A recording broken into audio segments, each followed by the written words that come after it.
Hindi naging madali ang buhay ng mag-inang labandera na sina Rowena at Delia sa kamay ng kamag-anak nila na sina Margarita at Celestina. Ang karanasan na yon ang naging dahilan upang mabuo ang galit sa puso ni Rowena. Ngunit mula sa isang mahirap na buhay, nakamit ni na Rowena ang marangyang pamumuhay na dati ay pangarap lamang niya. Pero nanatili ang sakit ng nakaraan kay Rowena na dulot ng pang-aping naranasan nila sa kamay ni na Margarita at Celestina.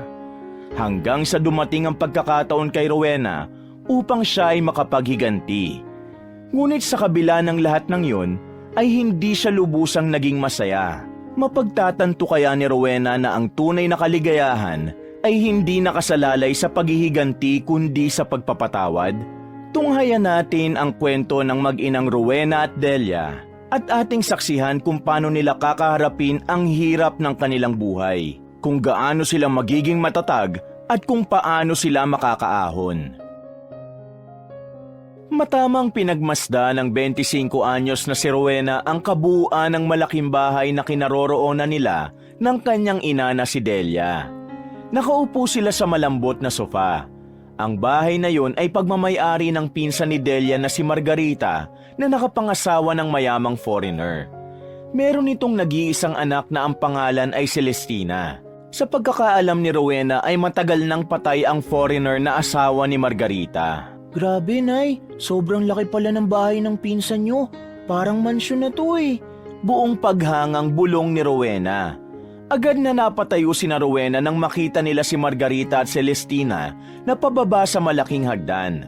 Nakataas ang noo ng mga ito na humarap sa kanila. Pinsan, kumusta ka na? Nakangiting tanong ni Delia kay Margarita. Pwede ba, Delia? Huwag mo akong tinatawag na pinsan. Nandito kayo ng anak mo para maging labandera namin. Madam Margarita ang itatawag niyo sa akin. Nagkakaintindihan ba tayo? Mataray na wika ni Margarita. Pasensya na, Madam Margarita. Nakayukong wika ni Delia. Mami, sila ba talaga ang kukunin mong bago nating labandera? Hindi ba pwedeng kumuha ng mas presentableng tao? Tingnan mo ang mga suot nilang damit oh, parang basahan. Nakairap na sambit ni Celestina. Huwag ka magsalita ng ganyan, Celestina. Kahit papano, pamilya pa rin natin sila. Sabi ni Margarita. Pamilya? Ew! Parang hindi natin sila kadugo. Ang layo ng itsura natin sa kanila. Saka ang cheap ng mga suot nila. Kadiri talaga. Patuloy na pagtataray ni Celestina. Naikuyom ng mariin ni Rowena ang kanyang mga kamay.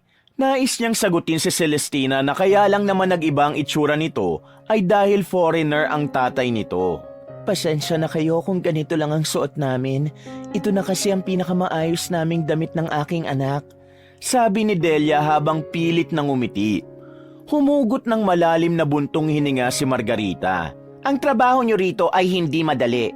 Maglalaba kayo ng lahat ng damit sa bahay na ito. Pati na mga kurtina at bedsheet. Dapat laging malinis sa mga yon. At hindi porke labandera kayo rito ay paglalaba lang ang gagawin nyo. Tutulong din kayo sa iba pang gawain dito sa bahay. Naiintindihan nyo ba? Tura ni Margarita. Naiintindihan namin, Madam. Sagot ni Delia. At isa pa, hindi ko gustong makita kayong tumatambay sa mga lugar na hindi nyo kailangan puntahan. Lalong-lalo na dito sa sala. Ang mga bisita namin ay hindi sanay makakita ng... Paano ko ba sasabihin? Mga mukhang busabos na taong tulad nyo. Ayoko rin na ipapaalam nyo sa ibang tao na magkakamag-anak tayo. Dugtong ni Margarita. Nagtama ang tingin ni Rowena at ni Celestina. Tinaasan lang ng kilay ni Celestina si Rowena. Hindi makapaniwala si Rowena nang hindi pa man nagsisimula ang pagtatrabaho nila ay nakita na agad nila kung gaano kasama ang ugali ng mag-ina. Tunay ngang may mga tao na basta nakaangat ay hindi na marunong itapak ang mga paa sa lupa. Kung hindi lang nailit ng bangko ang lupa nila sa probinsya, malamang ay hindi sila magtatrabaho sa bahay ni na Margarita. Mas pipiliin pa nila ang simpleng buhay sa probinsya. Kaya lang, wala na talaga silang mapupuntahan kaya napilitan silang makipagsapalaran sa syudad. Dalhin nyo na ang mga gamit nyo sa kwarto sa likod ng kusina. Utos ni Margarita. Tapos magsimula na kayo ha. Marami na kaming labahin ng mga damit. Ang gusto ko ay i-handwash nyo yung maninipis naming mga damit at ingatan nyo kasi mamahalin lahat ng yon. Dugtong pa ni Margarita. Naglakad sina Rowena at Delia papunta sa kwartong itinuro sa kanila. Ang silid ay maliit lamang. May 2 maliit na kama at maliit na bintana. May isang electric fan at aparador. Pakiramdam ni Rowena ay hindi bahagi ng bahay na yon ang silid na kinaroroonan nila. Nay, umalis na kaya tayo rito? Nakita niyo naman ang sungit-sungit ng mag-ina na yon. Bulong ni Rowena. Anak, wala na tayong mapupuntahan. Hindi tayo pwedeng bumalik sa probinsya kasi wala na tayong lupa doon. Pero huwag kang mag-alala, hindi habang buhay nandito tayo. Kapag nakapag-ipon tayo, bibili ulit tayo ng lupa sa probinsya kahit maliit lang para makabalik tayo doon. Sabi ni Delia sabay ngiti. Hay, kailan pa kaya tayo makakaipon ng pambili ng lupa? Hindi naman malaki ang sahod natin dito. Tura ni Rowena. Hayaan mo na, Rowena. Ang importante, meron na tayong bahay na matutuluyan at meron pa tayong trabaho. Sambit ni Delia. Ngunit sa likod ng mga salita na yun ni Delia, ay ramdam ni Rowena na napipilitan lamang ito na magtrabaho sila ron. Alam niyang may bahagi ang kanyang ina ang nasaktan din sa klase ng pakikipag-usap ni na Margarita at Celestina sa kanila kanina. Matapos na maiayos sa mga gamit at damit, ay sinimula na agad ni na Rowena at Delia ang kanilang trabaho bilang labandera. Nakita ni Rowena ang isang mamahaling washing machine, ngunit dahil ang nais ni Margarita ay labhan nila ang mga damit gamit ang mga kamay nila, ay hindi nila yon ginamit. Nasa dirty kitchen sila ng bahay at doon sila nagkukusot ng mga damit ni na Margarita at Celestina. Bukod sa mga damit ay meron din mga kurtina at ilang punda ng unan ang kailangan nilang labhan. Si Delia ay tahimik na nagkukusot ng kurtina at ang mga kamay nito ay namumula na sa matapang na sabong ginagamit nila. Si Rowena naman ay kasalukuyan nagbabanlaw ng mga punda sa isang batya. Maya-maya, isang matinis na boses ang narinig nila. Ano ba yan? Ang babagal nyo? Sigaw ni Celestina. Nakasuot ito ng puting bestida na halatang mamahalin. Hindi na lang nagsalita sina Rowena at Delia. Patuloy lang sila sa pagkukusot at pagbabanlaw.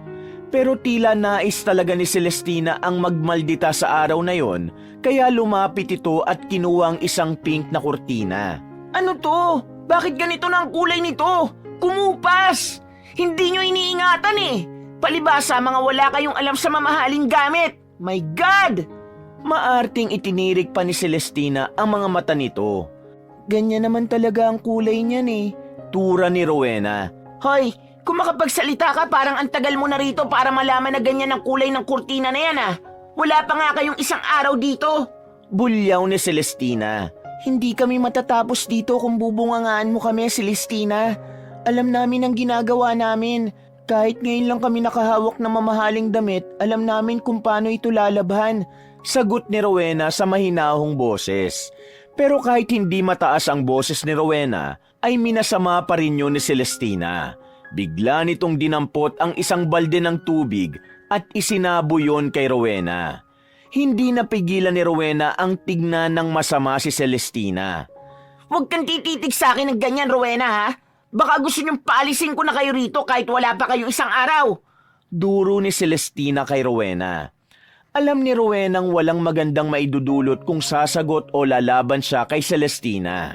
Hindi siya mananalo rito kaya mas pinili niyang manahimik na lang kahit ang totoo ay kanina pa niya ito gustong pagsasampalin at ilublob ang mukha sa tubig na may sabon.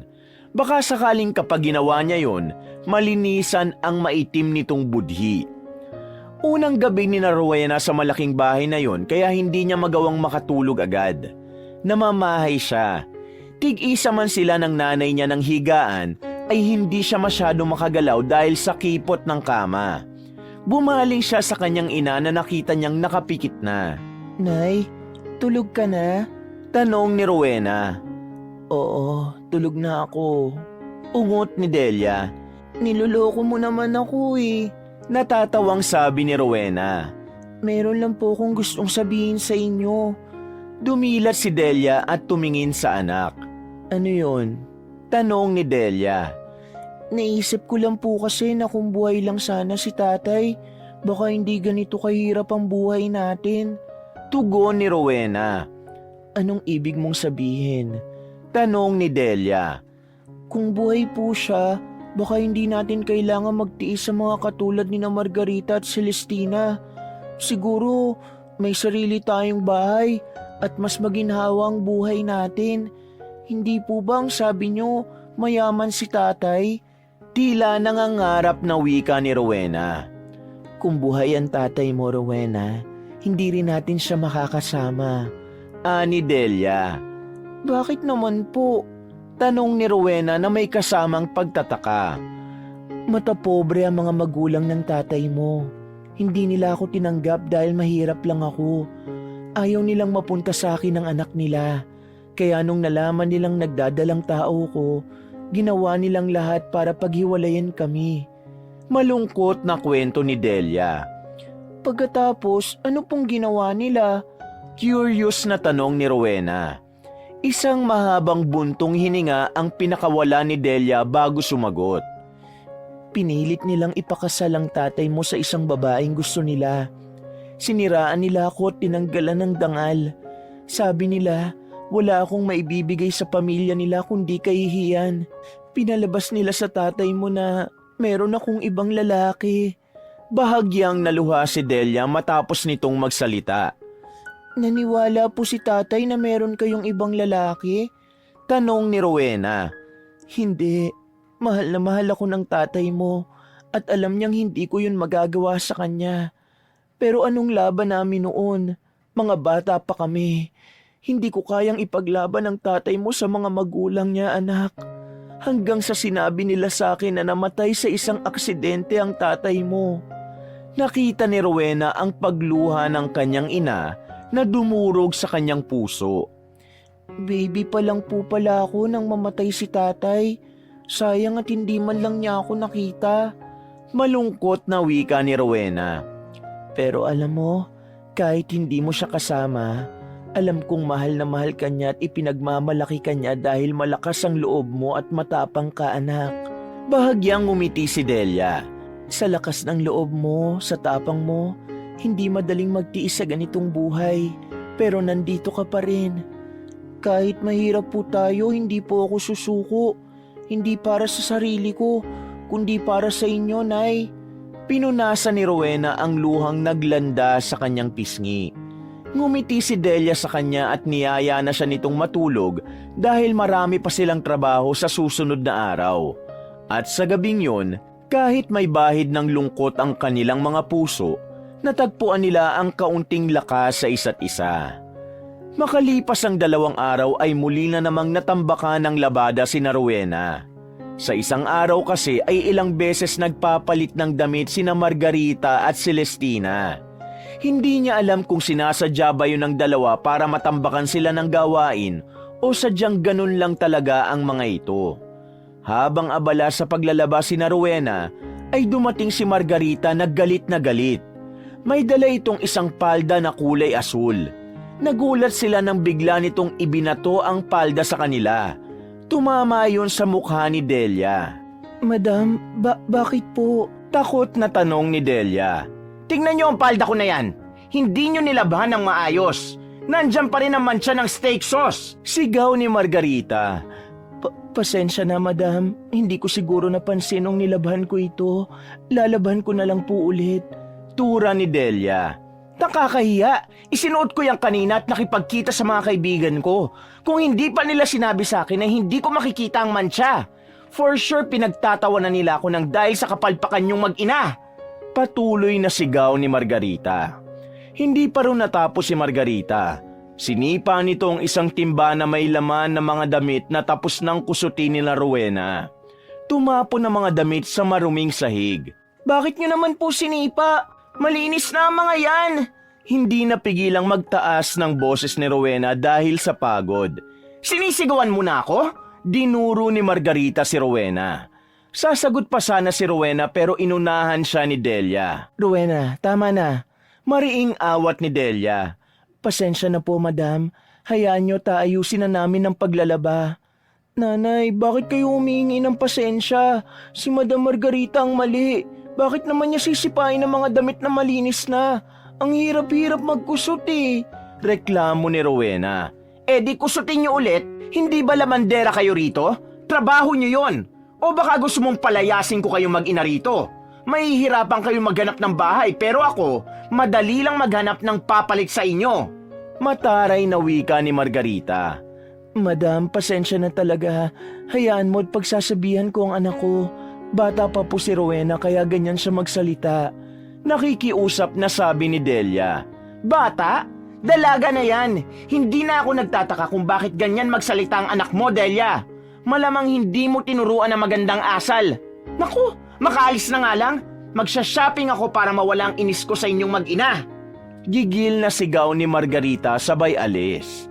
Matalim ang mga mata na sinundan ng tingin ni Rowena si Margarita. Matapos yun ay padabog niyang kinuha ang mga damit sa sahig upang ibalik sa timba. Hinawakan siya ni Delia sa braso at tinignan siya nito ng diretso sa kanyang mga mata. Anak, hindi mo na dapat sinagot si Margarita ng ganun. Hayaan na lang natin sila dahil sa pinapasahod naman nila tayo. Wika ni Delia. Nay, mas lalo nila tayong hindi tatratuhin ng tama kung palagi natin silang hahayaan. Hindi po tama ang ginagawa nila. Maayos po tayong nagtatrabaho at obvious na hinahanapan lang nila tayo ng mali. Paliwanag ni Rowena. Hindi na nagsalita si Delia at niyakap na lang nito si Rowena. Bagaman at puno ng hinanakit, kumalma si Rowena sa yakap ng kanyang ina. Inisip na lang niya na hindi habang buhay ay nasa ganun silang sitwasyon. Naniniwala siyang may magandang plano ang Diyos para sa kanilang mag-ina. Mabilis na lumipas ang mga araw at sa bawat araw na lumilipas ay tila naging bahagi na ng buhay ni Rowena at Delia ang pagtataray ni Margarita at Celestina. Pinag-aralan na lang ni Rowena ang magtimpi dahil yun ang gusto ng kanyang ina na gawin nila. Kapag walang lalabhan ay tumutulong si Rowena sa ibang gawaing bahay. Kaya hindi lang sila naging labandera doon, kundi tila naging all-around maid na rin. Isang umaga, maingat na pinunasan ni Delia ang sahig habang si Rowena naman ay nag-aayos ng kurtina. Wala roon sina Margarita at Celestina kaya nakakapagtrabaho sila ng maayos. Biglang bumukas ang pintuan at pumasok si Margarita. Kasunod si Celestina na may hawak na bouquet ng bulaklak. Parehong nakasuot ng magagarang damit ang mga ito. Hoy, kayong dalawa, magmadali kayo. Maghanda kayo ng merienda at nandito ang uncle ni Celestina. Utos ni Margarita kay Delia at Rowena. Rowena, itaas mo ng maayos ang kurtina, ano ba yan? Singhal ni Celestina na halatang naghahanap lang ng mali kay Rowena. Maya-maya ay pumasok ang isang matangkad na lalaki. Blandang buhok nito at asul ang mga mata. Unang tingin pa lang ni Rowena sa lalaki ay alam niyang isa yung foreigner. Agad itong nilapitan ni Margarita. Uncle David, welcome to our home! Masiglang bati ni Celestina. Oh, you have a nice home, sabi ni David. Biglang tumingin si Margarita kina Rowena. Rowena, Delia, hindi niyo man lang bababatiin ang bisita namin? Tura nito habang nakataas ang isang kilay. Lumapit sina Delia at Rowena. Kapwa sila na ilang kay David. Tumayo sila sa harap ni David nang nakayuko ng bahagya. Good afternoon, sir. Bati ni Rowena. Ngumiti si David. Good afternoon. And you are? Tanong nito. Rowena. She, Delia, my mother. We made here. Sagot ni Rowena sa paputol-putol na English. Natawa si Celestina na malakas.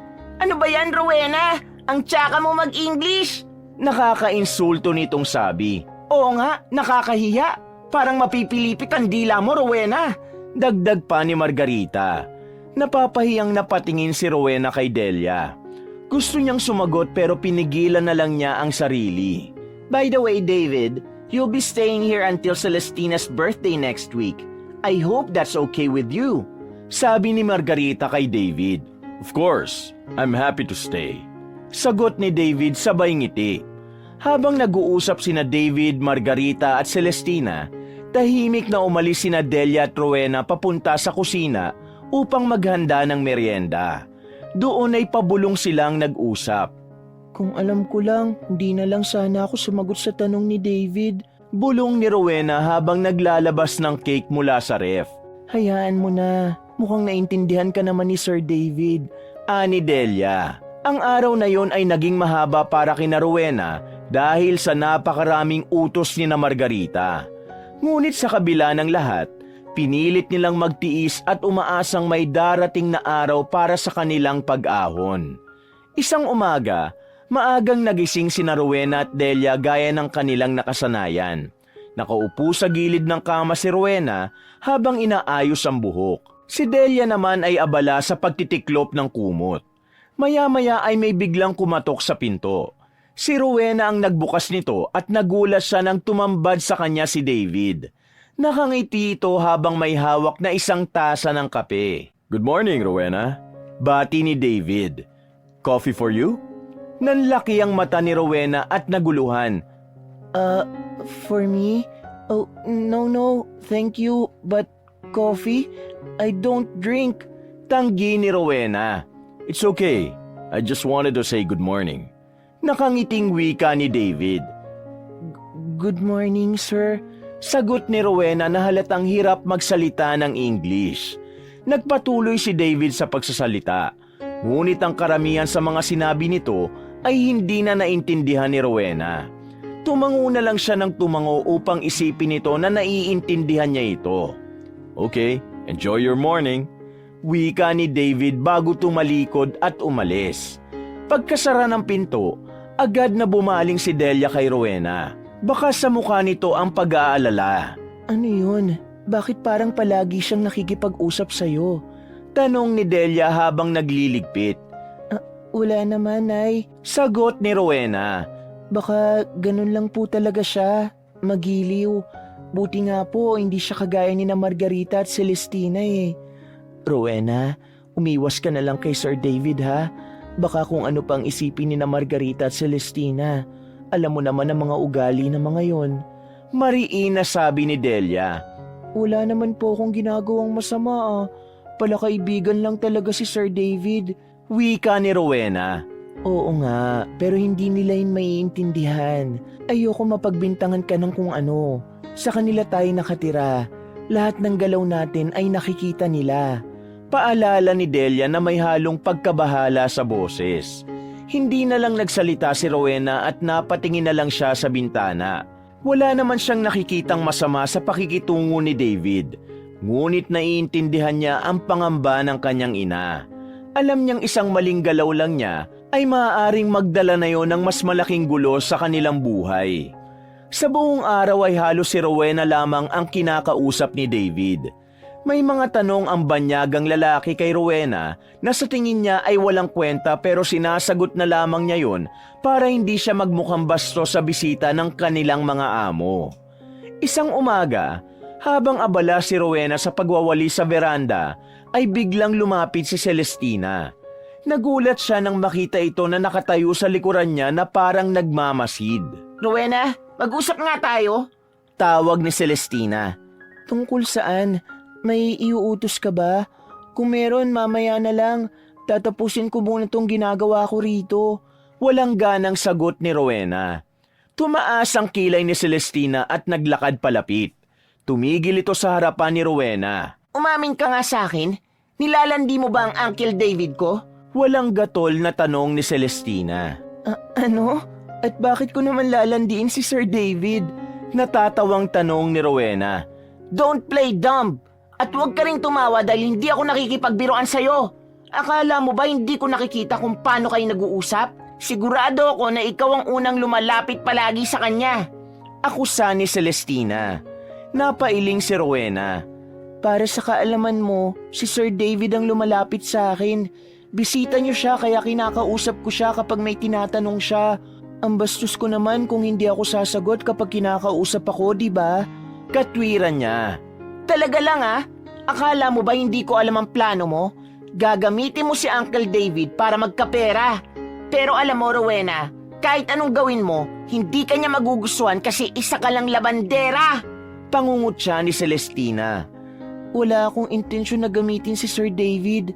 Wala akong ginagawa kundi respetuhin siya bilang bisita niyo. Ani Rowena. Tumawa si Celestina. Hindi ako pinanganak kahapon. Huwag mo akong lukuhin. Alam ko mga tulad mo. Kapit sa patalim para lang makaahon sa hirap.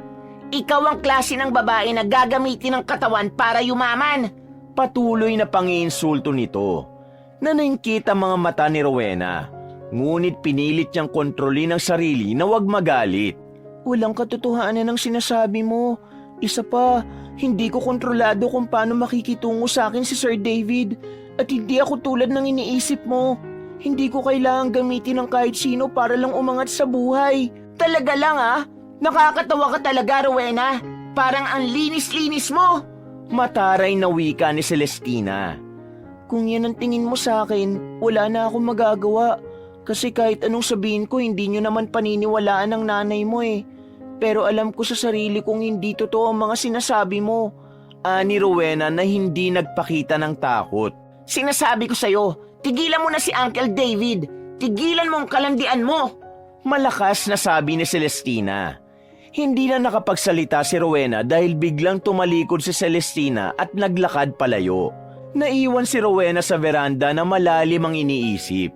Alam niyang wala siyang ginagawang masama, ngunit hindi niya maiwasang makaramdam ng sakit sa mga maling akusasyong ibinato sa kanya ni Celestina. Napabuntong hininga na lang si Rowena at muling kinuha ang walis. Sa kabila ng galit at sama ng loob, pinilit niyang manatiling kalmado. Para kay Rowena, ang pagpapakumbaba ang tanging sandata niya sa gitna ng pang-aaping yon ni na Margarita at Celestina.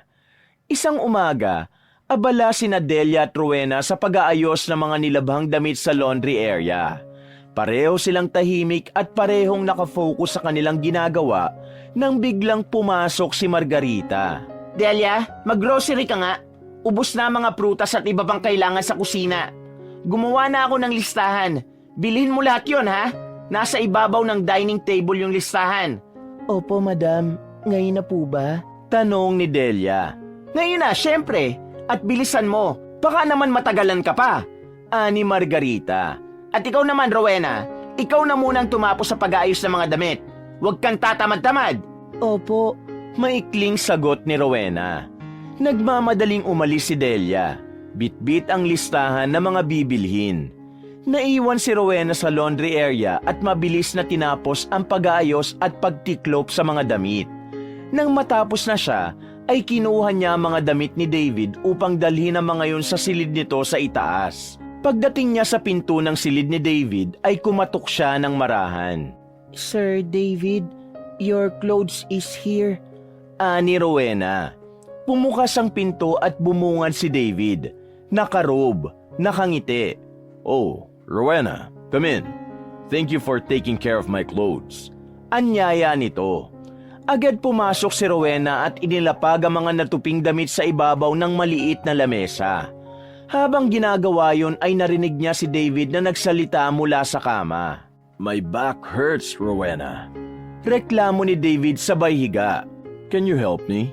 Just a little massage, please? Napatingin si Rowena kay David at nagkaroon siya ng pagkailang. Sir, hindi po ako marunong magmasahe. I don't know massage. It's really painful.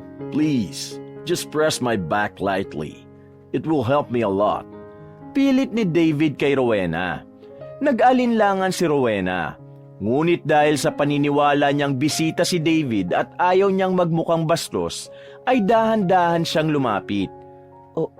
Okay, sir. I will massage you but only short massage, okay? Isang pilit ng ngiti ang kumawala sa labi niya. Napalunok si Rowena nang maghubad ng sando si David at dumapa sa malambot na kama. Lumapit siya at marahan niyang ipinatong ang kanyang mga kamay sa balikat ni David at nagsimula na siyang magmasahe. Harder, Rowena.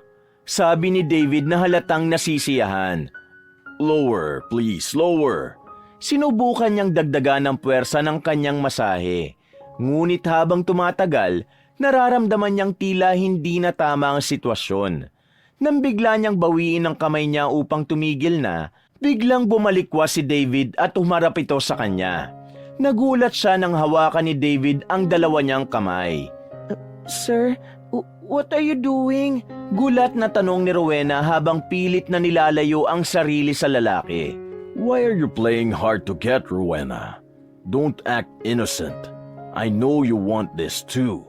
Baka sa mata ni David ang labis na pagnanasa na nagbigay ng kilabot kay Rowena. Alam ni Rowena na kailangan na niyang makalabas sa silid na yon bago pa may mangyaring hindi maganda. Come on, Rowena. Tell me. You want me too, right? Paanas na wika ni David. Hindi po totoo yan. Sigaw ni Rowena at nagsimula na siyang magpumiglas. You're just a maid. Don't pretend you're better than that. I can give you money if you want. Just give me your body. Sabi pa ni David. Sa galit at takot, nag-ipon ng lakas si Rowena at buong puwersang sinipa si David sa pagkalalaki nito. Napangiwi sa sakit si David na naging dahilan upang mabitawan siya nito. Agad na tumakbo palabas ng kwarto si Rowena. Nanginginig siya at halos hindi makahinga sa nerbiyos. Pagbaba niya sa hagdan, hindi na niya napigilan ang kanyang mga luha. Hindi siya makapaniwala na ang isang taong inakala niyang mabait at marespeto ay kayang gumawa ng ganong kababuyan. Dumiretso si Rowena sa banyo at doon niya inilabas ang hagulgol na kanina pa niya pinipigilan. Ang buong akala niya ay magtatagumpay si David sa maitim nitong balak sa kanya. Pero mabuti na lang at nagkaroon pa rin siya ng lakas ng loob upang pigilan ito. Simula nang mangyari yon ay nag-iba na ang kilos ni Rowena. Sa tuwing mag-isa siya ay palagi siyang nakatulala. Hindi pa rin siya makapaniwalang muntik na siyang mahalay. Kahit sa simpleng gawain, para siyang nawawala sa sarili. Ang mga mata niya ay nakatingin sa kawalan. Ang mga kilos niya ay mabagal at palagi siyang tulala. Isang umaga habang nagwawali sa harap ng bahay, narinig niyang tinawag siya ni Celestina. Rowena, ang tagal mo dyan. Maghapon ka na lang ba magwawalis? Ang dami mo pang gagawin Bulyaw nito. Nagulat si Rowena at muntik nang mabitawan ng walis. Matatapos na ako rito. Bibilisan ko na. Sagot niya pero halatang wala sa wisyo ang kanyang boses. Mabilis niyang tinapos ang pagwawalis at pumasok sa bahay. Nagtungo si Rowena sa kusina at sinimulang maghugas ng mga plato. Pero habang ginagawa niya yon, ay bumalik na naman sa isip niya ang ginawa ni David. Pumasok si Margarita at nakita siyang nakatulala habang hawak ang isang basong hindi pa niya nababanlawan. Ano ba nangyayari sa'yo, Rowena? Kanina pa kita tinatawag pero wala kang naririnig. Inis na sabi ni Margarita. Tamad na nga, wala pa sa sarili. Gusto mo bang mawalan ng trabaho? Pagkatapos mo dyan, palitan mo yung bedsheet sa kwarto ko, ha? Pasensya na po, Madam Margarita. Paghingi na lang ng tawad ni Rowena dahil wala siyang ganang makipagsagutan dito. Kapag ganyan ka palagi, tatanggalin ko na kayo rito ng nanay mo. Ayoko ng katulong na tulala. Dagdag pa ni Margarita. Tumahimik lang si Rowena at pilit na pinigilan ang mga luhang gustong bumagsak. Ayaw niyang ipakitang mahina siya. Ayaw niyang malaman ni Margarita o ni Celestina, lalo na ng nanay niya kung gaano kagulo ang loob ng utak niya ng sandaling yon. Tuwing gabi, kapag kasama na ni Rowena si Delia sa kanilang maliit na silid, ay tahimik lang siya. Hindi na siya nagsasalita tulad ng dati. Napansin ito ni Delia at hindi na nito napigilan ang mag-usisa. Rowena, may problema ka ba? Kanina pa kita tinitingnan. Parang ang bigat-bigat ng dinadala mo. Hindi ako sanay na ganyan ka, anak. May pag-aalalang tura ni Delia. Umiling si Rowena at pilit nang umingiti. Wala po, Nay. Napagod lang po siguro ko. Ang dami po kasing palaging utos ni na Margarita at Celestina. Pagsisinungaling niya. Kung may problema ka, sabihin mo sa akin, ha? Walang ibang tutulong sa'yo kundi ako lang. Kinuha ni Delia ang isa niyang kamay at masuyo yung hinawakan. Napatitig si Rowena sa kanyang ina. Gusto niyang sabihin ang nangyari at gusto niyang maglabas ng sama ng loob, pero sa tuwing maiisip niya kung ano ang maaaring gawin ng kanyang ina, ay pinipili na lamang niyang manahimik. Wala po talaga, Nay. Ulit ni Rowena. Pasensya na po kung mukha akong wala sa sarili nitong mga nakaraang araw. Pero wag niyo na lang po akong pansinin kasi okay lang po talaga ako. Isang pilit ng ngiti ang pinakawalan niya at umasa siyang sa pamamagitan nun ay titigil na si Delia sa pagtatanong. Dahil sa takot at kahihiyan, mas pinili ni Rowenang umiwas kay David. Hindi na siya pumupunta sa ikalawang palapag ng bahay, maliban na lang kung talagang kailangan. Kapag dumadaan si David sa kusina ay mabilis niyang tinatapos ang anumang gawain at umiiwas sa lalaki. Ngunit kahit anong pilit niyang umiwas, pakiramdam niya ay palaging may matang nakamasid sa kanya. Pakiramdam niya, anumang oras ay gagawin ulit ni David ang bagay na nais nitong gawin sa kanya. Isang hapon, habang naglalampaso si Rowena sa sala, ay dumaan si Celestina at napansin ang mabagal niyang kilos. Ano ba, Rowena? Para kang pagong kung kumilos. Baka abutin ka na 1 taon dyan. Sigaw ni Celestina. Napaangat si Rowena ng tingin, ngunit hindi sumagot. Tumayo si Celestina sa harapan niya at tinignan siya na parabang isa siyang napakaliit na bagay. Kung hindi lang kayo kawawa ng nanay mo, matagal na kayong tinanggal dito eh. Pasalamat kayo at mabait pa kami ni Mami sa inyo. Sambit pa nito. Sa bawat araw na lumipas, parang mas lumalaki ang pader na pumapaligid kay Rowena. Hindi niya magawang magtiwala kahit kanino, kahit sa sariling ina. Dala-dala niya ang bigat ng kanyang sikreto at ang bawat paninigaw, ang bawat masasakit na salitang natatanggap mula kina Margarita at Celestina ay parang nagpapadagdag pa sa kanyang pasanin. Ngunit sa kabila ng lahat, pilit niyang pinapatatag ang kanyang sarili. Wala siyang ibang kakampi kundi ang sarili niya at alam niyang kailangan magpatuloy kahit gaano kasakit ang dinadala niya sa kanyang puso. Isang tanghali, tahimik na naguhugas ng pinagkainan si Rowena sa kusina.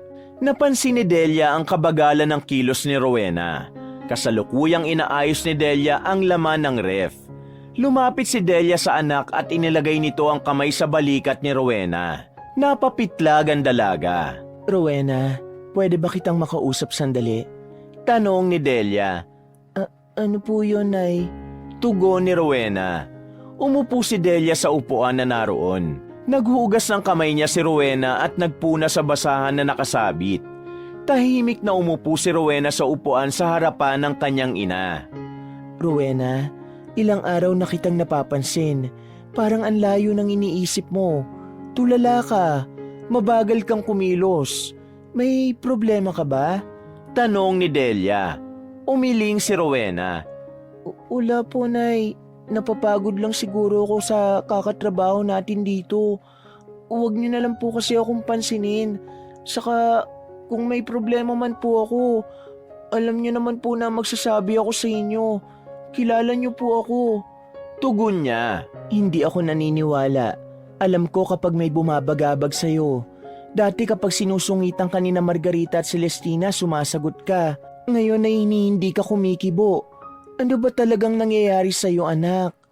Halos nakikiusap na si Delia kay Rowena ng sandaling yon. Hindi na po ako sumasagot sa kanila kasi naisip kong hindi rin naman nila ako papakinggan eh. Yun lang po yun. Huwag na po kayong mag-alala sa akin. Tura ni Rowena. Isang malalim na paghinga ang pinakawala ni Delia. Sige, sa ngayon ay maniniwala ako sa'yo ha. Pero tandaan mo, Rowena, kung may problema ka, nandito lang ako. Huwag kang matakot o mahiya, anak. Dahil anak kita. At kahit anong mangyari, magkakampi tayong dalawa. Ani Delia sabay ngiti. Salamat po, Nay. Pero wala po talaga akong problema. Ngumiti na rin si Rowena. Matagal pang tinignan ni Delia ang anak at tila naghihintay ito na magsalita pa siya, ngunit hindi na umimik si Rowena. Sa huli, tumayo na lang si Delia at nagpatuloy sa ginagawa. Habang bumabalik si Rowena sa harap ng lababo, ay isang buntong hininga ang kanyang pinakawalan. Sa kabila ng pangungulit ng nanay ni Rowena, ay mas pinili niyang manahimik. Ayaw niyang magdulot ng dagdag na problema sa kanilang buhay. Ang bigat ng kanyang sikreto ay tila isang kadena sa kanyang puso. Ngunit alam niyang kailangan magpatuloy para sa kanyang ina at para sa kanilang buhay. Wala nang ibang nais si Rowena kundi ang umalis na si David sa bahay ni na Margarita. Naniniwala siya na kung sakaling hindi na niya makikita ang lalaki, ay mawawala na ang trauma na ibinigay nito sa kanya. Ngunit hindi pa pala yun ang sukdulan ng kasamaan ni David dahil meron pala itong plano na gumanti kay Rowena. Isang umaga, habang abala sa paglalabas si na Rowena at Delia, ay narinig nila ang malakas na boses ni David mula sa itaas. May pagtatakang nagkatinginan ang mag-ina. Anong nangyayari kay Sir David? Bakit parang galit siya? Nagtatakang tanong ni Delia. Hindi ko rin po alam. Hayaan na lang po natin. Huwag na lang po tayong makialam. Pagbabaliwala ni Rowena. Ngunit makalipas ang ilang sandali ay dumating si Margarita. Kahit wala pa itong sinasabi, ay may kaba na agad na naramdaman si Rowena. Sanay na siya na kapag nandoon ito o si Celestina ay may hindi magandang mangyayari. Kayo mag-ina, tumigil muna kayo sa paglalaba. Sumunod kayo sa akin sa sala. Ani Margarita. Bakit po, madam? Tanong ni Delia. Basta sumunod na lang kayo sa sala at huwag na kayo magtanong. Bilisan nyo! Umira pa si Margarita bago ito umalis. Nagkatinginang muli sina Rowena at Delia ngunit walang nagsalita sa kanila. Naghugas sila ng kanilang mga kamay at tinuyo yun.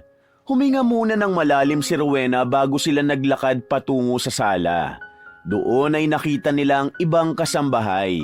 Naroon din sina Margarita, Celestina at si David na namumula ang mukha na parang galit na galit ito. Rowena, Delia, pumasok ba kayo sa kwarto ni David ngayong araw? Tanong ni Margarita. Pumasok po ako, madam. Ako ang kumuha ng maruruming damit ni Sir David. Tugon ni Delia. May kinuha ka ba sa mga gamit niya? Diretsyong tanong ni Margarita. Wala po, madam. Wala po akong kinuha. Bakit po ba? Kinakabahang sagot ni Delia.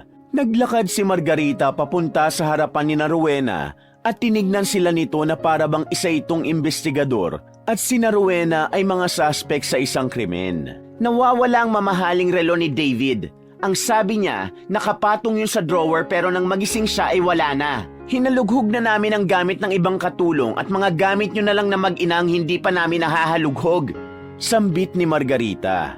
Halugugin niyo na po ang mga gamit namin ngayon. Wala po kaming kinukuha ng nanay ko. Hindi po kami magnanakaw.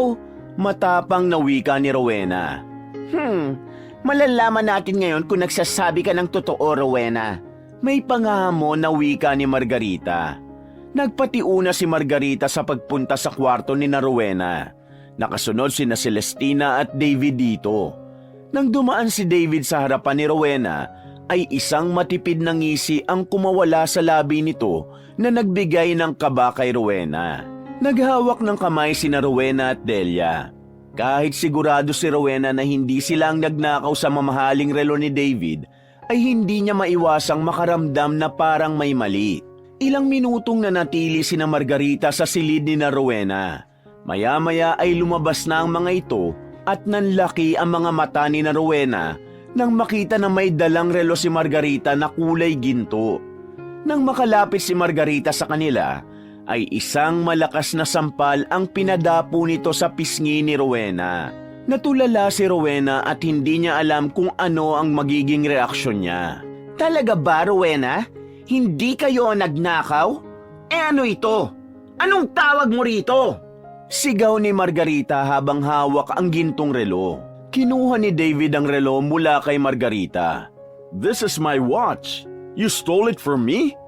Why, Rowena? I thought you were good people. Singhal ni David. Hindi kami ang nagnakaw niyan. Hindi namin alam kung paano yun napunta sa kwarto namin. Hindi kami magnanakaw ng nanay ko. Pagtatanggol ni Rowena sa kanila ni Delia. Speak in English. Sigaw ni David. Hindi ako magsasalita ng lengguwahe mo dahil nasa bansa namin kayo. Matapang na wika ni Rowena. Muling nakatanggap ng sampal si Rowena kay Margarita. Napakatapang mo talaga. Umami na kayo dahil huling-huli na kayo. Galit na sabi ni Margarita. Hindi kami aamin sa kasalanan na hindi namin ginawa. If you don't confess, we'd better call the police and have you and your mother arrested. Hamon ni David. Arrest? Ipapakulong niyo kami? Wag po. Maawa po kayo sa amin. Sa pagkakataon na yon ay hindi na napigilan ni Delia ang pag-iyak. So admit it so we don't have to put you in jail. And what I want is for you and your daughter to get down on your knees and apologize to me. Nakangising sambit ni David. Aminin niyo raw na kayo nagnakaw at lumuhod kayo sa harapan niya at humingi kayo ng tawad para hindi kami tumawag ng mga pulis. Ayan translate ko na para sa inyong dalawa para maintindihan nyo. Mataray na singit ni Celestina. Nagkatinginan sina Rowena at Delia. Unti-unting nadurog ang puso ni Rowena nang makita ang luwaang mukha ng kanyang nanay. Noon lang niya ito nakitang ganon. Ramdam niya ang takot nito na makulong silang dalawa. Umiling si Rowena. Anak, lumuhod na lang tayo. Samo ni Delia. Wag po, Nay. Kapag ginawa natin yun, aakuin natin ang isang bagay na hindi naman natin ginawa. Pabulong na sagot ni Rowena. Sige na, anak. Sundin na lang natin sila. Ani Delia. Nauna nang lumuhod si Delia sa harapan ni David.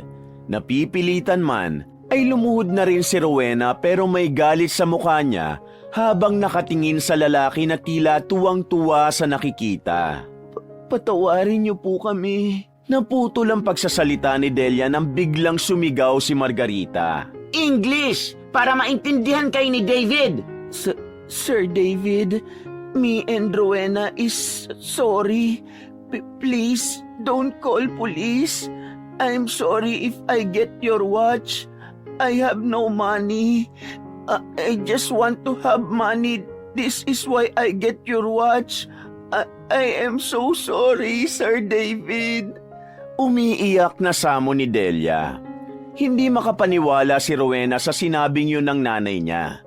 Pakiramdam niya ay isa silang basahan na inilublob sa putik at paulit-ulit na tinapak-tapakan. Dangal na nga lang ang meron sila pero ninakaw pa yun sa kanila ng sandaling yun. Pakiramdam niya ay napakaliit nila. For now, I will forgive you and your daughter. But if this happens again, I'll send you both in jail. Mayabang na wika ni David. Thank you, sir. Thank you. Patuloy na iyak ni Delia. Umalis na sina Margarita, Celestina at David sa harapan nila.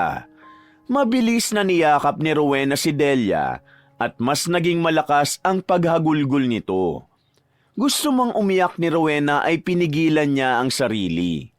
Alam niya na sa sandaling yon ay kailangan niyang maging matatag para sa kanyang nanay. Matapos yon ay nagkulong muna sina Rowena at Delia sa kanilang kwarto. Pinakalma nila ang isa't isa. Hindi pa rin makapaniwala si Rowena na magagawa yun ni David sa kanila. Alam niya ang lalaki ang naglagay ng relo nito sa kwarto nila upang mapalabas nito na magnanakaw sila ng nanay niya. Si Rowena at Delia ay nakaupo sa gilid ng kama. Tumuon ang mata ni Rowena kay Delia at marahan niyang hinawakan ang kamay nito. Bakit po ninyo ginawa yun, Nay? Tanong ni Rowena. Ang tinig niya ay puno ng kalungkutan at pagkalito. Bakit kayo nagsinungaling? Hindi naman po tayong kumuha ng relo na yun. Hindi agad nakasagot si Delia. Ang mga mata nito ay namamagana at ang luha ay walang tigil sa paglandas sa magkabila nitong pisngi. Isang malalim na paghinga ang pinakawalan nito bago magsalita. Ginawa ko yun para protektahan ka, anak. Hindi ko kaya na makulong ka. Kung ako lang ayos lang, pero kung pati ikaw ay dadamay nila, hindi ko kayang mangyari yun. Ang hindi ko lang maintindihan ay kung paano napunta ang relo ni Sir David dito sa kwarto natin. Umiiyak na tura ni Delia. Si David ang naglagay nun. Sigurado ko na siyang nag-frame up sa atin. Tugon ni Rowena. Pero bakit naman niya yun gagawin? Wala tayong kasalanan sa kanya. Nagtatakang sabi ni Delia. Si Rowena naman ang natahimik. May parte ng puso niya na nagsasabi na kailangan ng malaman ni Delia ang katotohanan kung bakit yun nagawa ni David sa kanila. Nay, meron po akong aaminin sa inyo pero sana'y sa atin na lang to. Nanginginig na sabi ni Rowena. Ano yun, anak? Tanong ni Delia. Muntik na po akong halayin ni David. Matapang na pag-amin ni Rowena. Ano? Hindi makapaniwalang bulalas ni Delia. Nagpunta ako nun sa kwarto niya para magdala ng mga damit niya tapos sinubukan niya akong pagsamantalahan. Lumaban po ako, hindi po siya nagtagumpay. Malakas po ang kutob ko na gusto niyang gumanti sa akin kaya pinalabas niya ngayon na ninakaw natin ang relo niya. Naiiyak na wika ni Rowena. Napatakip ng kamay si Delia sa bibig. Anak ko, bakit hindi mo agad sinabi sa akin? Mas lalong lumakas ang pag-agos ng luha ni Delia. Natakot po ako. Ayoko mag-alala kayo. Ayoko magdulot ng mas malaki pang gulo. Kaya rin po ako palaging wala sa sarili ng mga nakaraang araw dahil doon. Patawarin niyo po ako. Tuluyan ang napaiyak si Rowena dahil hindi niya nakinaya ang bigat ng emosyon na dala niya. Niyakap ni Delia ng mahigpit ang anak at pareho silang umiiyak. Ako ang dapat na humingi ng tawad sa iyo, anak. Patawarin mo ko kung hindi kita naprotektahan. Pakiramdam ko napakawalang kwenta kong ina. Hagulgol ni Delia. Wala ka pong kasalanan. Si David po ang dapat nasisihin sa nangyari. Sambit naman ni Rowena. Habang patuloy silang nagiiyakan, ay nangako si Delia kay Rowena na hindi na nito hahayaang mapahamak si Rowena, lalo na sa kamay ni David. Sa sandaling yon, mas tumibay ang pagmamahala nilang mag-ina. Isang bigkis na hindi kayang sirain ng kahit sinong mapang-abusong tao. Si Delia ang unang kumala sa yakap at matama nitong tinignan si Rowena. Bakas pa rin sa mukha ni Delia ang awa. Mahigpit nitong hinawakan ang mga kamay ni Rowena. Pero Rowena, napag-isip-isip ko, hindi natin ito pwedeng sabihin kahit kanino. Sambit ni Delia. Kahit po kay Margarita o kay Celestina? Tanong ni Rowena sa mahinang tinig. Lalo na sa kanila, Rowena. Kilala mo sila. Hindi sila maniniwala sa atin kahit kamag-anak pa natin sila. Malamang na ipagtanggol o kampihan nila si David at tayo pa ang lalabas na masama. Hindi natin kayang lumaban sa kanila, anak.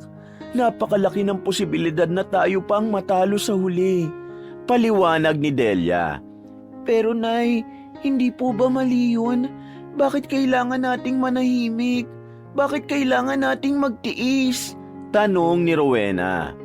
Alam ko na mali itong desisyon ko dahil parang hinayaan ko na lang na maging malaya ang taong sumalbahi sa'yo. Pero minsan, mas kailangan nating piliin ang laban na kaya nating ipanalo. Ayokong mas mapahamak ka pa. Ayokong masaktan ka ulit. Kaya gagawin natin ang lahat para hindi na yun magawa ulit ni David sa'yo. Wika ni Delia. Hindi sumagot si Rowena. Ngunit isang malalim na buntong hininga ang kumawala sa kanya.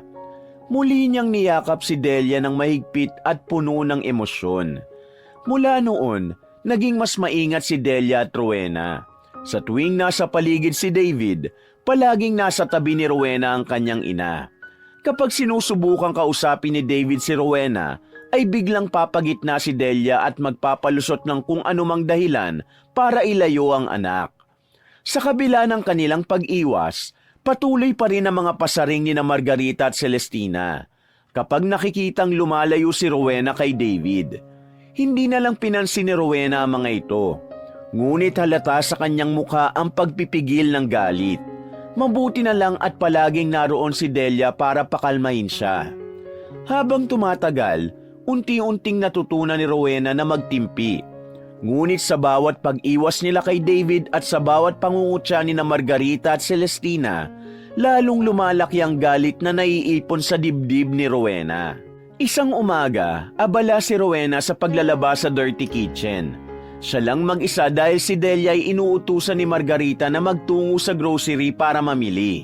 Mula sa likuran ay narinig niya ang yabag ng sapatos. Nang lumingon siya ay nakita niya si Celestina. Hello, magnanakaw. Simula ni Celestina habang ang boses ay puno ng panunukso. Akala mo ba nakalimutan ko ng ginawa mo at ng nanay mo? Siguro naman, Rowena, hindi ka na magtatangkang kumuha ng kahit ano dito, no? Hindi mo naman siguro gustong makulong kayo ng nanay mo. Huminto si Rowena sa paglalaba, ngunit hindi siya lumingon. Pilit niyang pinipigil ang pagtaas ng kanyang emosyon. Hindi kami magnanakaw. Mahina ngunit mariin na sagot niya. Hindi magnanakaw? Di ba umami na kayo? Grabe, kayo talagang mahihirap, oportunista kayo. Nakita mo lang na mabait si Uncle David, ninakawan nyo na? Nakakahiya kayo? Patuloy na pagtataray ni Celestina. Nanatiling tahimik si Rowena, ngunit ang kanyang mga kamay ay mahigpit na nakakapit sa damit na nilalabhan.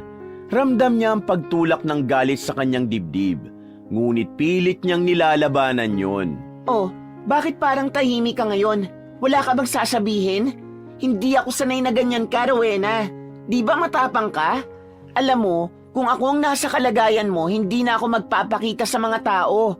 Sa bagay, makapal naman ang mukha mo eh. Tapos yung nanay mo, bait-baitan pero ubod pala ng katinang kamay. Tura ni Celestina sabay tawa ng malakas. Biglang humarap si Rowena. Galit na galit ang kanyang mga mata. Tama na, Miss Celestina. Wala kaming ginawang masama sa inyo. Tigilan nyo na ang pangungutya sa amin. Sabi niya sa nanginginig na boses.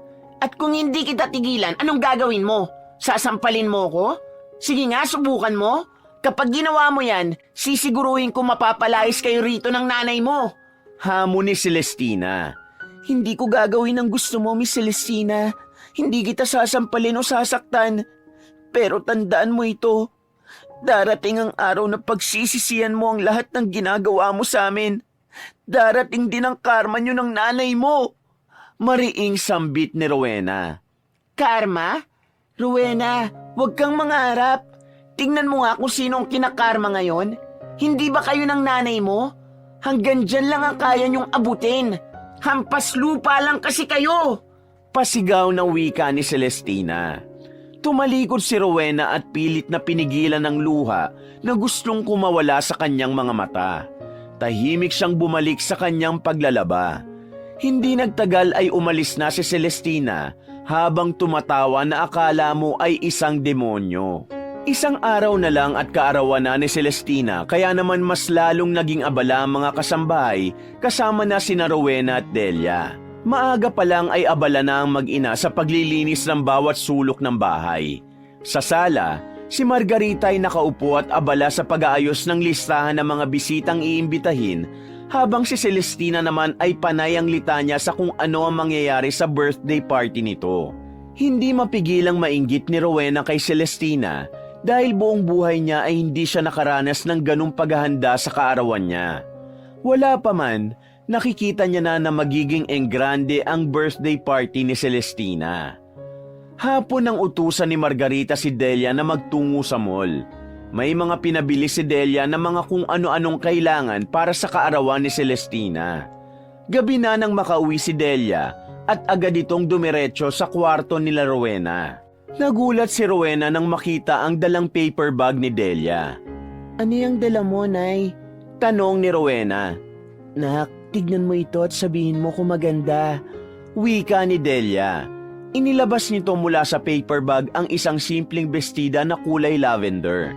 Mura ang tela ngunit maganda ang tahi. At bagamat hindi marangya ay may maayos itong disenyo. Maganda naman po. Nanay, regalo mo ba yan kay Celestina? Tanong ni Rowena. Oo, anak. Bibilan ko sana ng mas maganda pero yan lang ang kaya ng pera ko. Naubos ko nga ang isang buwan na sahod ko eh. Natin. Sagot ni Delia sabay ngiti. Hindi ka na dapat nag-abala sa babaeng yun, Nay. Ang sama-sama na nga ng ugali nila sa atin eh. Tapos bibigyan mo pa ng regalo. Hindi niyo po ba naisip na baka pagtawanan lang nila tayo kapag nakita nila yan? Naiiling na wika ni Rowena. Huminga ng malalim si Delia bago nagsalita. Malay mo naman matuwa sila. Sabihin nila na nag-abala tayo kahit wala tayong pera. Saka minsan lang naman ito anak. Walang masamang magbigay ng regalo paminsan-minsan. Wika ni Delia. Pero kilala ko si Celestina. Hindi niya yan magugustuhan. Hindi siya nagsusuot ng ganitong klaseng damit. Hindi ba't puro branded ang gusto niya? Tura ni Rowena. Alam ko, Rowena. Pero hindi ito tungkol sa kung ano magugustuhan niya. Ito'y tungkol sa kung anong kaya nating ibigay. Ani Delia. Napabuntong hininga si Rowena at muling tiningnan ang bestida. Sa kabila ng lahat, ramdam niya ang sinseridad ng kanyang ina sa pag-aabala na regaluhan si Celestina. Ngunit sa kanyang puso, alam niyang malabong ma-appreciate yun ni Celestina. Lalo pat alam niya kung gaano yun kaarte. Habang inilalagay ni Delia ang bestida sa isang kahon upang maayos yung mabalot, ay tahimik nang nanalangin si Rowena na sana'y hindi mauwi sa wala ang effort ng kanyang nanay. Dumating na ang araw ng engrandeng kaarawan ni Celestina. Sa buong bahay ay ramdam ang kasiyahan. Tumutugtog ang modernong musika. Napakaraming bisitang dumating at may mga mamahaling pagkain na nakahain sa dalawang mahahabang lamesa. Si Rowena at Delia ay nagpasya ring magbihis ng maayos-ayos upang kahit papano ay maging presentable sa espesyal na araw ni Celestina. Nay, ayos na ba itong suot ko? Tanong ni Rowena habang inaayos ang kanyang simpleng t-shirt na ipinares sa maong na pantalon. Oo naman, anak. Sagot ni Delia na nakasuot din ng maayos na t-shirt at maong. Wala naman tayo magagandang damit, pero hindi naman mahalaga ang suot. Ang importante, nandun tayo sa labas para ipagdiwang ang kaarawan ni Celestina. Sabay silang lumabas ng kwarto at naglakad patungo sa sala, kung saan nakita nila sa labas ang engrandeng dekorasyon at ang mga bisita na nakagown at tuksido. Hindi pa sila nakakalayo nang mapansin sila ni na Margarita at Celestina na noon ay papasok sa bahay. Hoy, saan kayo pupunta? Tanong ni Margarita. Iritable ang tono ng boses nito. Kaarawan ngayon ni Celestina, kaya naisip namin na magbihis ng maayos. Sagot ni Delia sabay ngiti. Napangiti si Celestina kina Rowena at Delia. Bigla itong tumawa ng malakas. Maayos na damit na yan para sa inyo? Saka magpapakita talaga kayo sa mga bisita ko na ganyan ang suot nyo? Hindi ba kayo nahihiya? Ang theme ng party ko ay ball gown at hindi naman fiesta sa palengke. Patuloy na tawa ni Celestina. Hay nako Celestina, tama ka. Dagdag ni Margarita. Manatili na lang kayo sa kwarto ninyo. Nakakahiya kung makikita kayo ng mga bisita rito. Ano na lang ang sasabihin nila? Mga ambisyosa? Hindi naman kayo invited? Mataray na wika ni Margarita. Ramdam ni Rowena ang bigat ng mga salita ni Margarita at Celestina. Ngunit pinilit niyang magtimpi. Maya-maya ay tahimik na iniabot ni Delia ang isang kahon kay Celestina. Celestina, itong regalo namin para sa'yo. Sana magustuhan mo. Sabi ni Delia. Kinuha ni Celestina ang kahon at walang pakundangang binuksan yon. Nang makita nito ang simpleng lavender na bestida, ay tumawa ito ng malakas. Ito ba ang regalo nyo? Ano to? Basahan? Anito. Agad na tinapon ni Celestina ang damit sa sahig at tinapakan yun gamit ang mataas na takong ng sapatos nito. Look! Bagay na basahan ang damit na to! Ang cheap! Tawa pa ni Celestina. Hindi na nakapagpigil si Rowena. Celestina, isang buwan na sahod ng nanay kong ginastos niya para sa damit na yan. Tapos ganyan lang ang gagawin mo? Singhal ni Rowena. Ano naman? Hindi ko kasalanan na ganito lang ang kaya nyo. At wag mo ako sigawan, Rowena. Tandaan mo kung nasaan kayo. Nanlalaki ang mga matang tura ni Celestina. Matalim ang mga mata na kinuha ni Rowena ang damit sa sahig. Hindi na siya nagsalita at hinila niya na si Delia pabalik sa kanilang kwarto. Pagpasok sa kwarto ay tahimik na naupo si Rowena sa kama. Umupo si Delia sa tabi niya at hinaplos ang kanyang likod.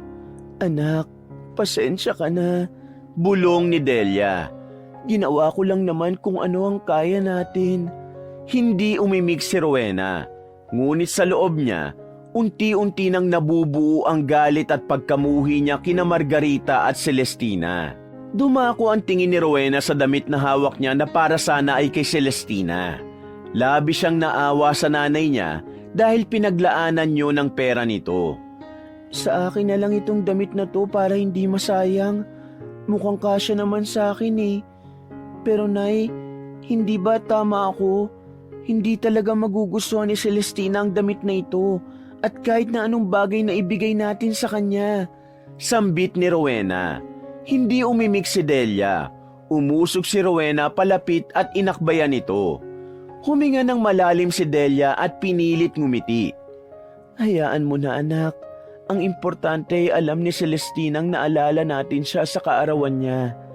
Napatitig si Rowena sa bestida. Para sa iba, isa lamang yung simpleng damit pero para sa kanya ay simbolo at bunga yon ng pagtatrabaho ng nanay niya. Halika na anak, matulog na tayo. Aya ni Delia. Nagpalit na sila ng damit. Tinupi ni Rowena ang bestida at nilagay sa aparador. Nang patay ni Delia ang ilaw ay humiga na sila. Habang nakahiga ay dinig nila ang masayang tawanan at musika mula sa labas. Maagang nagising si Rowena kinabukasan. Nang lumabas siya ng bahay, ay nakita niyang abala si David sa paglalagay ng mga maleta sa likod ng kotse nito. Natigilan siya at saglit na pinagmasdan ng lalaki. Salamat naman at aalis na siya. Mahina niyang bulong sa sarili. Sa wakas, aalis na ang lalaking nagdulot sa kanya ng matinding takot at puot. Hindi niya napigilan ng isang bahagyang ngiti nang makita ang pag-andar ng sasakyan ni David palayo. Para bang isang napakalaking tinik ang natanggal sa kanyang pagkatao. Pagkalipas ng ilang sandali, abala na sina Rowena at Delia sa paglalabas sa likod bahay. Bigla silang napatigil nang marinig ang malakas na tawag ni Margarita mula sa loob ng bahay. Delia, Rowena, halina kayo rito. May naghahanap sa inyo. Sigaw ni Margarita. Nagkatinginan na mag-ina. Sino kaya yun, Nay? Tanong ni Rowena. Ewan ko anak. Tara, tingnan natin. Tugon ni Delia. Pagdating nila sa sala, bumungad sa kanila ang isang matangkad na lalaki. Nakasuot ito ng simpleng polo at pantalon na may matikas na tindig. Natigilan si Delia at napaatras ng bahagya. Naitutop nito ang kamay sa bibig kasabay ng pag-agos ng mga luha sa magkabila nitong pisngi. Diyos ko, Benjamin? Nanginginig na bulalas ni Delia. Tumango ang lalaki at hindi na nakapagpigil si Delia. Lumapit ito at mahigpit na niyakap ang lalaki habang patuloy na tumutulo ang mga luha. Lumingon si Delia kay Rowena na naguguluhan kung sino ang lalaking yakap ng nanay niya. Rowena, siya ang tatay mo. Mahinang sabi ni Delia. Natigilan si Rowena. Hindi siya makapaniwala sa narinig. Nakatitig siya sa lalaking noon lamang niya nakita. Tatay? Utal na tanong ni Rowena. Lumapit si Benjamin kay Rowena.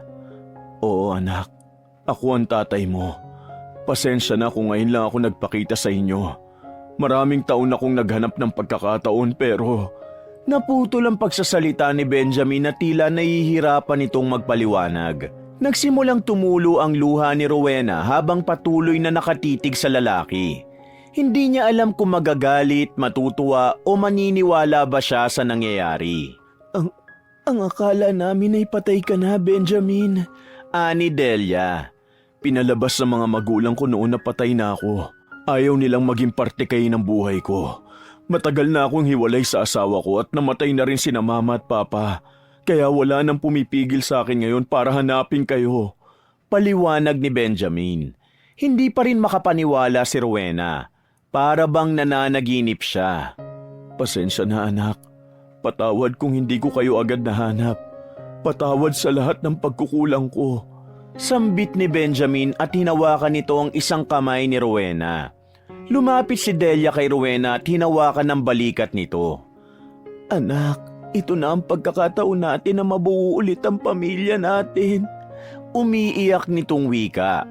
Hanggang sa hindi napigilan ni Rowena ang sarili. Niyakap niya ang kanyang ama at tuluyang bumuhos ang kanyang luha.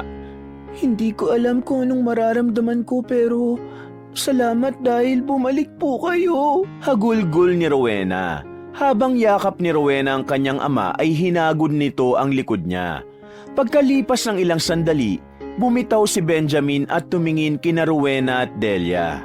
Delia, Rowena, simula ngayon, hindi nyo na kailangan magtrabaho dito. Ayoko nang makita kayong nahihirapan. Tura ni Benjamin. Anong ibig mong sabihin, Benjamin? Nagtatakang tanong ni Delia. Huminga ng malalim si Benjamin at ngumiti. Simula ngayon, titira na kayo sa bahay ko. Hindi na kayo kailangan magtrabaho pa. Ako nang bahala sa inyo. Gusto kong bumawi sa lahat ng taon na nawala sa atin. Natigilan ang mag-ina. Parang hindi nila maunawaan ang mga naririnig nila. Benjamin, totoo ba yan? Paano naman kami? Hindi pa natatapos ni Delia ang kanyang sinasabi nang hawakan ni Benjamin ang kamay nito. Totoo, Delia. Matagal ko nang hinanda ang sarili ko para sa araw na ito. May sapat akong ipon at maayos ang bahay ko. Hindi na kayo kailangan magpakahirap pa. Gusto kong kasama ko kayo at gusto kong maramdaman ni Rowena kung paano magkaroon ng kumpletong pamilya. Madamdami na sambit ni Benjamin. Ngumiti si Delia habang pinipigilan ang muling pagtulo ng luha. Hinawakan nito ang kamay ni Rowena. Niyakap ni Rowena ang kanyang ina sa labis na kasiyahan. Hindi nyo na kailangan mag-alala pa.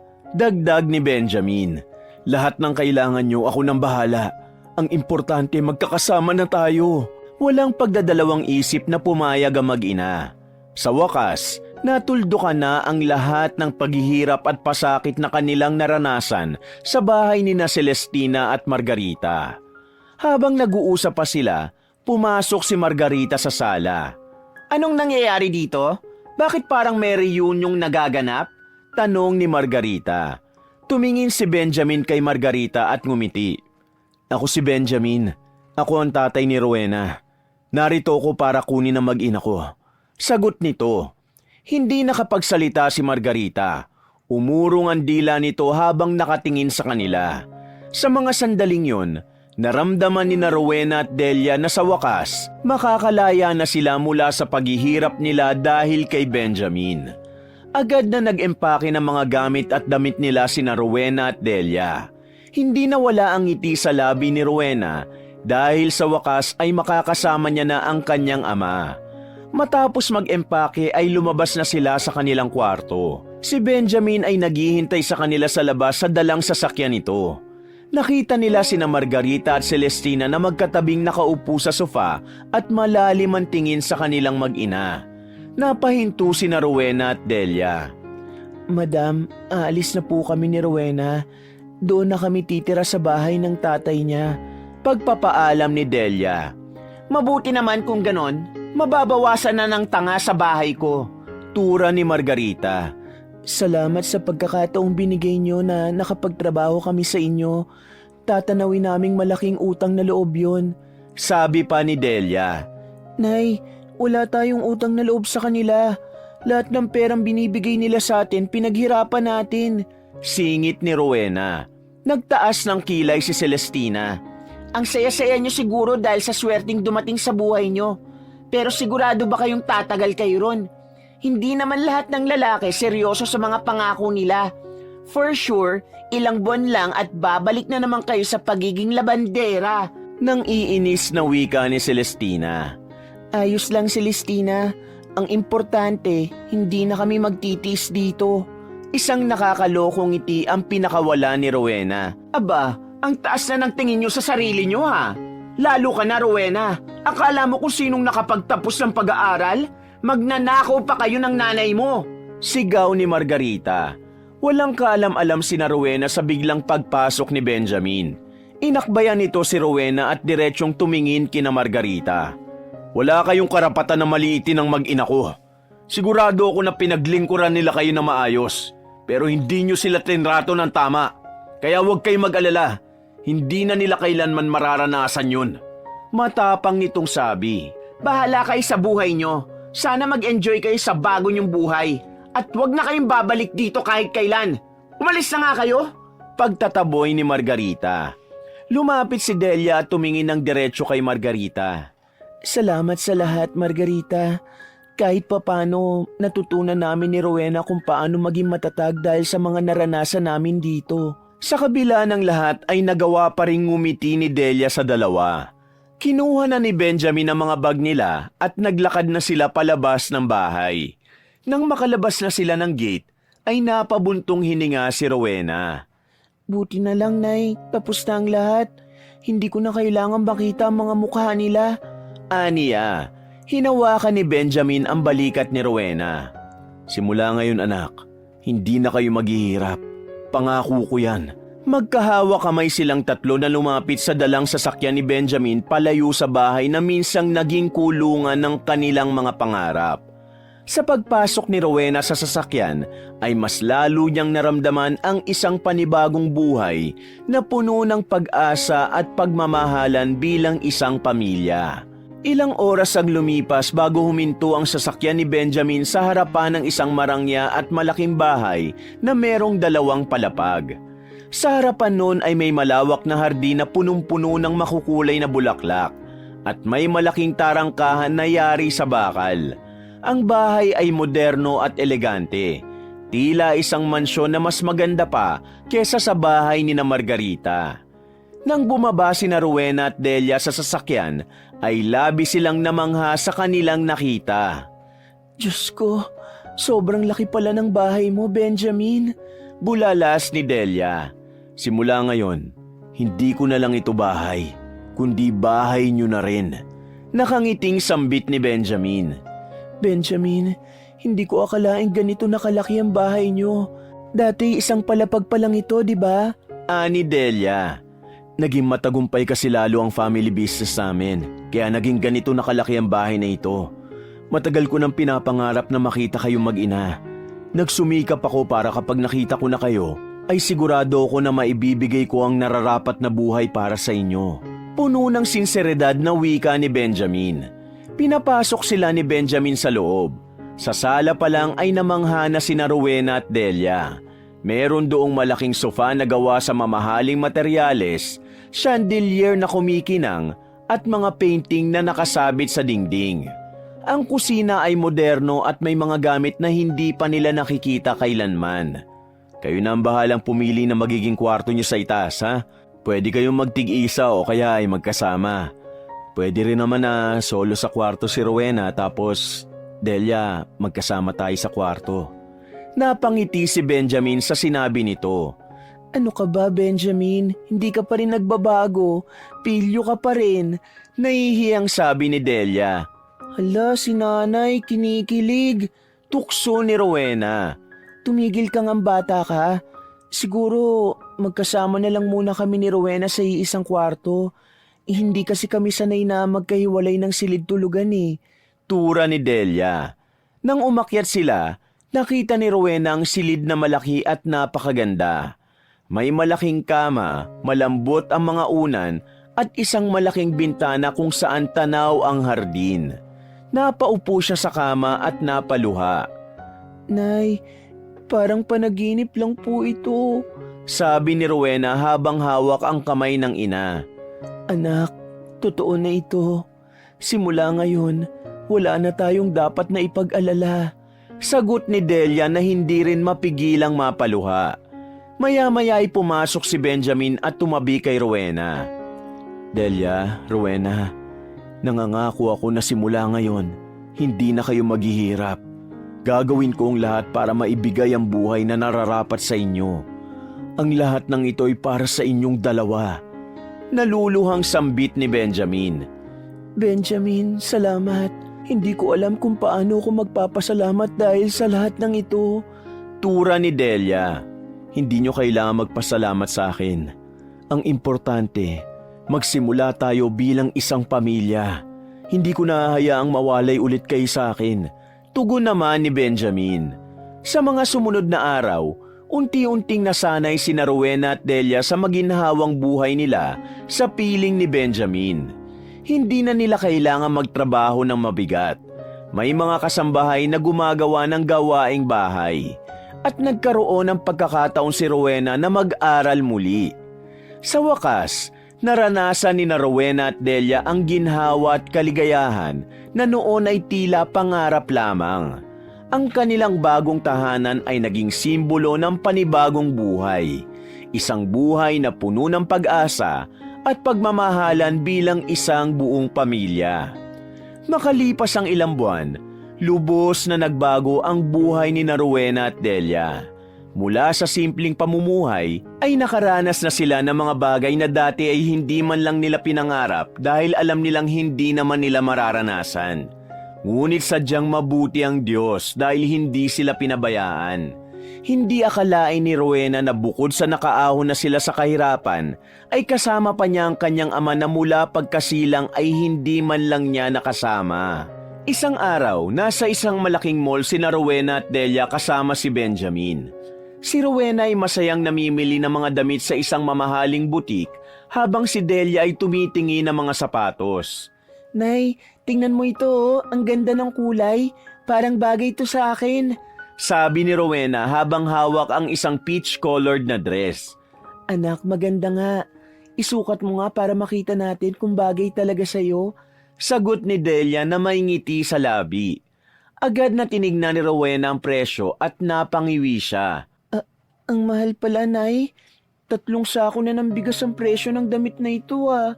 Aniya, Rowena, huwag kayong mag-alala sa presyo. Piliin niyo ang kahit anong gusto niyo at akong bahalang magbayad. Singit ni Benjamin. Benjamin, hindi naman kailangan na masyadong mahal ang mga gamit namin ng anak mo. Sabi ni Delia. Delia, matagal na kayo nagtiis sa hirap. Ngayon panahon na para maranasan yung maginhawang buhay. At hayaan niyo ako na ako ang magparanas nun sa inyo. Sagot ni Benjamin habang hawak ang isang kamay ni Delia. Nang sabihin ni Benjamin na bilhin na ni Rowena ang damit na hawak niya, ay dumiretso na siya sa cashier matapos makuha ang tamang size ng damit. Bukod pa roon, ay marami pa silang pinamili na si Benjamin mismo ang pumili para sa kanila. Habang isa-isang iniiska ng kanilang mga pinamiling damit, sapatos, bag at ilang accessories, ay hindi pa rin makapaniwala si Rowena nang nangyayari ang lahat ng yon. Makalipas ang ilang linggo, nagpunta naman ang mag-anak sa isang kilalang beach resort. Sa unang pagkakataon, naranasan ni Rowena at Delia ang isang engranding bakasyon sa isang lugar na napakaganda. Ginawa nilang lahat ng activities doon at talagang nag-enjoy sila ng husto.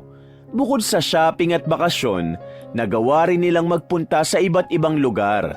Nagpunta sila sa isang amusement park kung saan sa unang pagkakataon ay sumakay si Rowena ng Ferris wheel at roller coaster. Ang bawat araw na lumipas sa mag-ina ay naging puno ng kasiyahan at pasasalamat. Sa wakas, natamasa na nila ang buhay na malaya sa pang-aabuso at paghihirap. Isang gabi, mahimbing na natutulog si Rowena sa tabi ni Delia. Simula nang manirahan sila sa bahay ng kanyang ama, ay palagi nang masarap ang tulog niya. Hindi na siya nag-iisip bago matulog na baka sa susunod na araw ay may mananakit sa kanila ng kanyang ina. Ngunit mali ang akala ni Rowenang ligtas na siya sa epekto ng kasamaang ginawa ni na Margarita at Celestina sa kanila. Dahil kahit hanggang sa panaginip ay sinusundan siya ng mag-ina. Sa kanyang panaginip, muli niyang naranasan ang matinding pang-aapi ni na Margarita at Celestina. Pinaglalampaso siya ng dalawa ng sahig at pagkatapos ay tatapakan ng kanyang mga kamay hanggang sa magmakaawa siya sa mga ito habang umiiyak.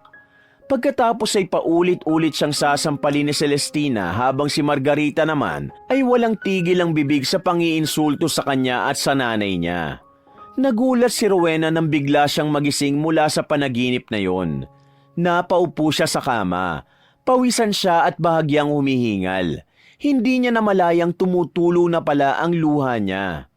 Rowena, anong nangyari? Nanaginip ka ba? Narinig kitang umuungol kanina. May pag-aalalang tanong ni Delia na nagising na rin. Umiiyak na niyakap ni Rowena ang ina. Nay, nakita ko na naman sila. Sina Margarita at Celestina. Ang lahat ng ginawa sa atin, paulit-ulit kong naaalala. Kahit sa panaginip ko, hindi nila ako pinapatahimik. Sambit niya. Tapos na yun, anak. Hindi na tayo babalik sa ganong sitwasyon. Hinaplos ni Delia ang buhok ni Rowena at sinubukan siyang pakalmahin. Ngunit umiling si Rowena. Nay, hindi ko kayang kalimutan ang lahat ng kasamaan nila. Parang may kulang. Sa kabila ng lahat ng yaman at kaginawa natin ngayon, bakit parang hindi pa rin ako masaya?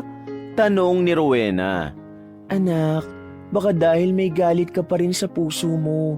Iyan ang kailangan mong alisin kasi napakabigat na dalahin yan. May hinahong sagot ni Delia. Tumigil si Rowena sa pag-iyak at saglit na nag-isip. Napagtanto niya na hindi siya magiging payapa hanggat hindi siya nakakapaghiganti kina Margarita at Celestina. Siguro nga, Nay. Pero hindi ko hayaang mabaon na lang sa limot ang lahat ng naranasan natin kina Margarita at Celestina. Kailangan may gawin ako. Sabi ni Rowena habang pinupunasan ang mga luha. Rowena, huwag mo hayaang sirain ng galit ang puso mo.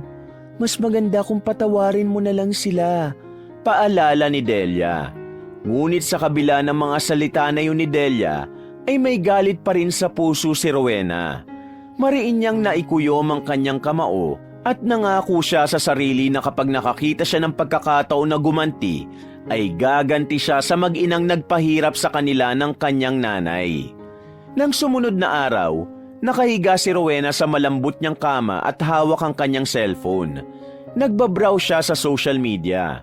Biglang tumigil ang kanyang hintuturo nang mapansin ang isang ad na nasa kanyang newsfeed. Mahina niya yung binasa. For sale, malaking bahay at lupa sa bayan ng Santa Maria. Nakilala agad ni Rowena ang bahay na nasa larawan. Yun ang bahay ni na Margarita at Celestina. Nanlaki ang mga mata niya. Hindi siya makapaniwala sa nabasa niya.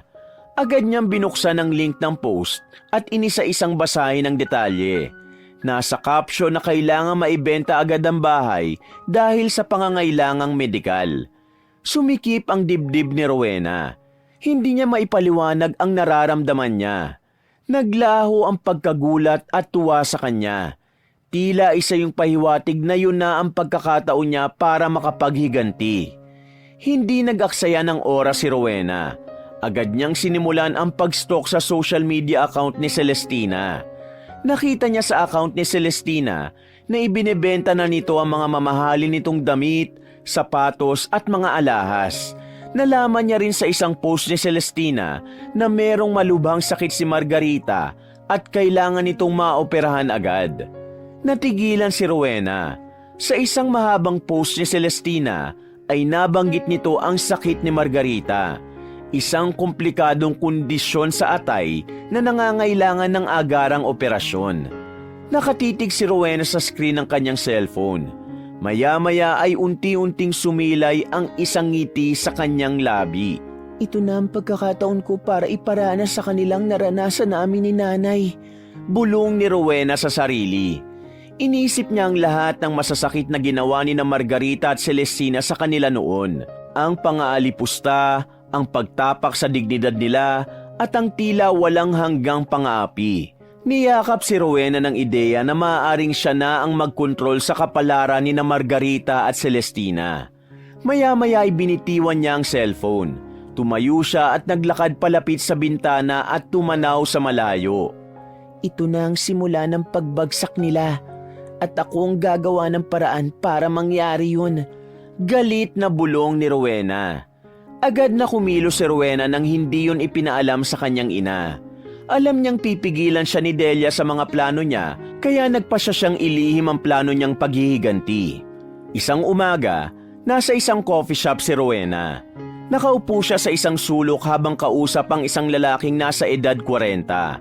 Yun ay si Arthur, isang broker na nakilala niya online. Si Arthur ang napili niyang tutulong sa kanya upang mabili niya ang bahay at lupa ni na Margarita.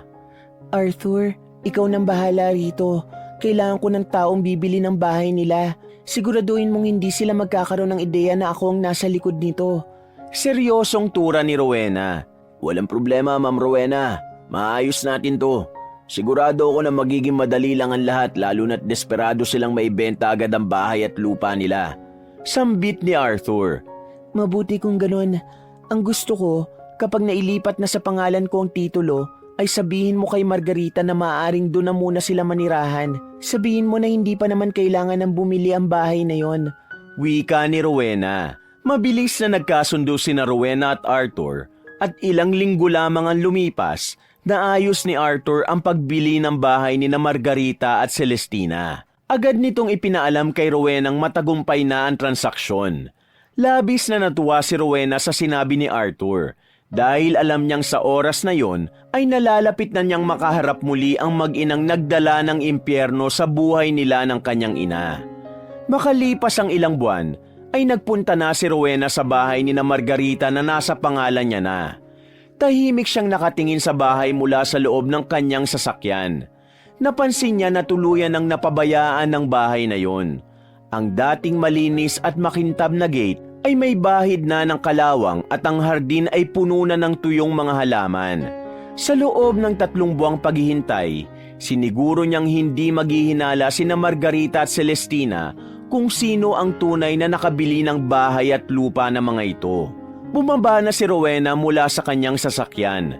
Nakasuot siya ng itim na dress at may suot siyang shades. Ang mataas niyang takong ay lumilika ng tunog sa semento. Bawat hakbang niya ay puno ng kumpiyansa. Pagdating sa pinto ay kumatok siya ng mahina at ilang saglit lamang, bumukas ang pinto at bumungad si Celestinang nakasuot ng simpleng t-shirt at lumang shorts. Sino ka? At bakit ka pumasok sa bakuran namin nang hindi nagpapaalam? Alam mo bang trespassing ang ginagawa mo? Mataray na bungad ni Celestina. Trespassing? Paano magiging trespassing ang ginawa ko kung ako ang may-ari ng bahay at lupa na ito? May nahon ngunit madiin na sagot ni Rowena. Natigilan si Celestina. Mula sa loob ng bahay ay narinig ni Rowena ang paos na boses ni Margarita. Celestina, sinong nandyan? Tanong ni Margarita. Mami, siya raw po ang may-ari nitong bahay at lupa. Sagot ni Celestinang nanginginig ang boses. Hinawi ni Rowena si Celestina. Natuwa siya dahil hindi man lang siya nakilala ng dalawa. Nandito ako para makita ang kalagayan ng bahay. Ayoko namang pabayaan ang pag-aari ko. Habang nagsasalita si Rowena, ay sinuri niya ang reaksyon ng mag-ina. May bahagyang takot sa mukha ng dalawa.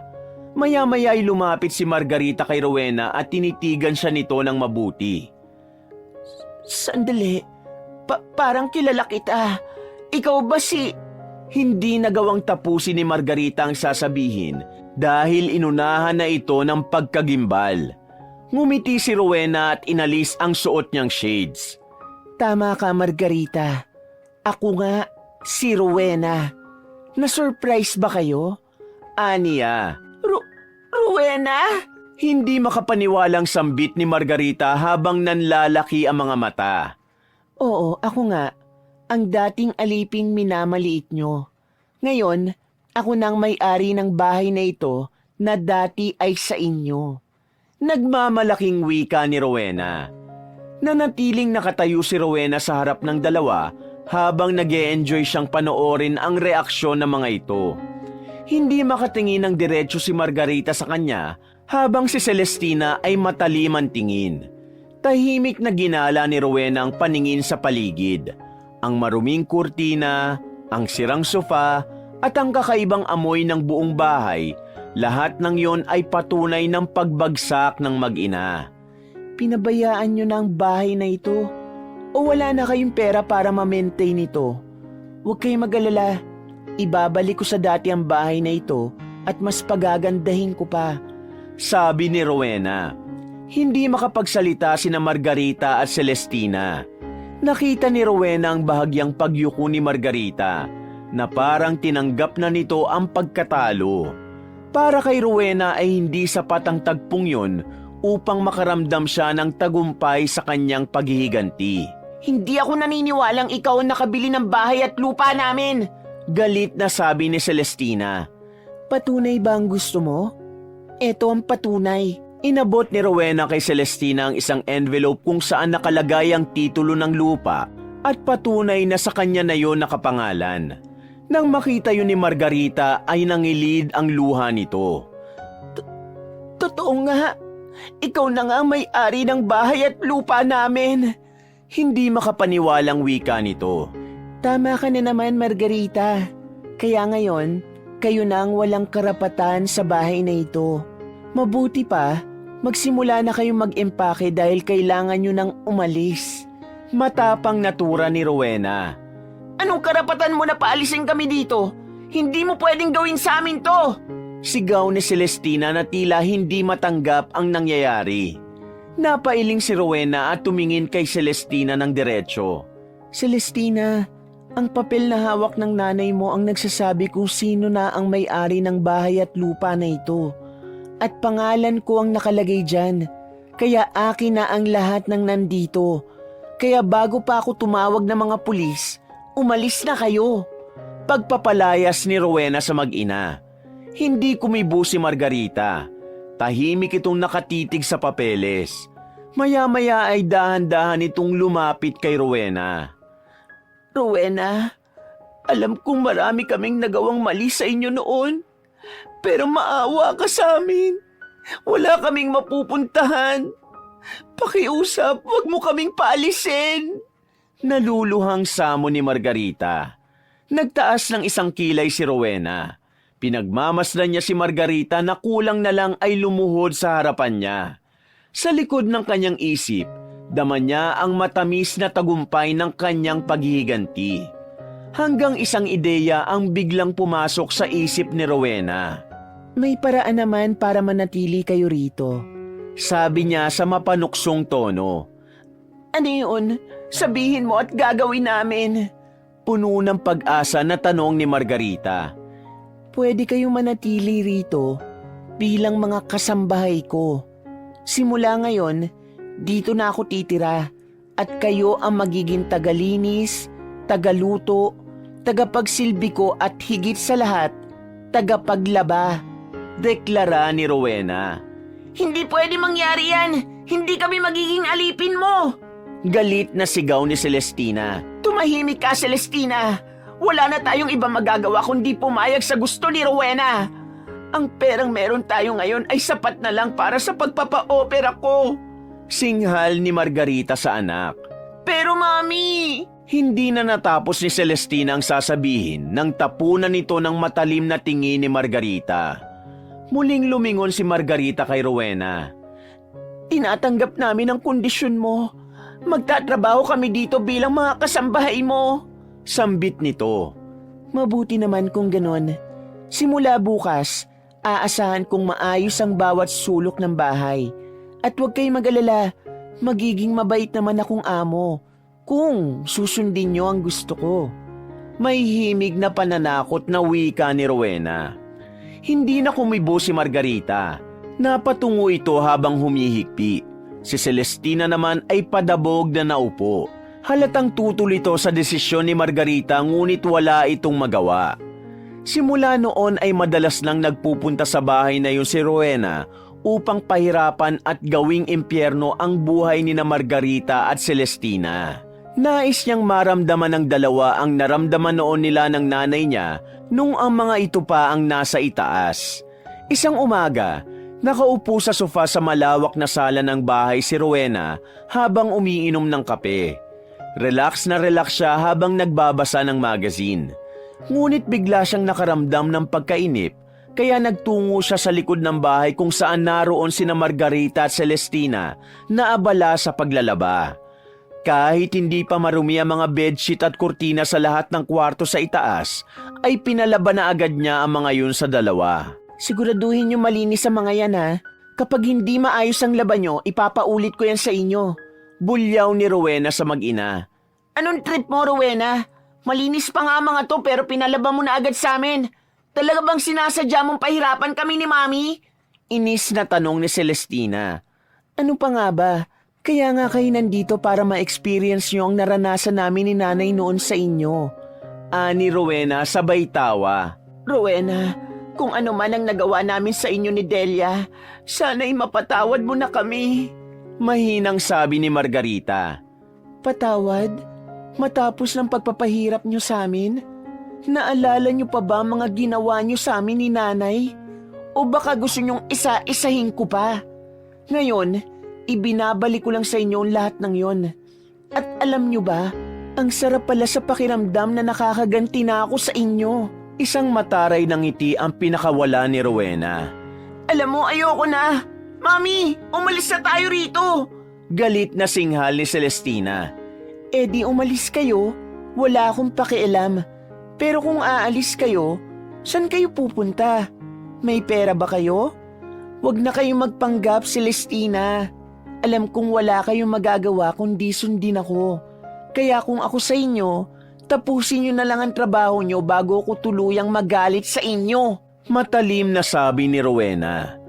Nakangiti si Rowena nang bumalik siya sa sala. Hindi pa rin siya makapaniwalang nararanasan na ni na Margarita at Celestina ang sakit na ipinaranas ng mga ito sa kanya at sa nanay niya. Malalim na ang gabi nang dumating si Rowena sa bahay ng kanyang ama.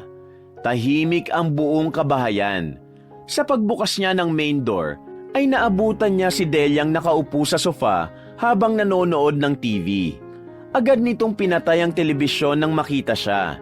Nagmamadali itong lumapit sa kanya. Rowena, kanina pa kita hinihintay. Kumain ka na ba? Tanong ni Delia.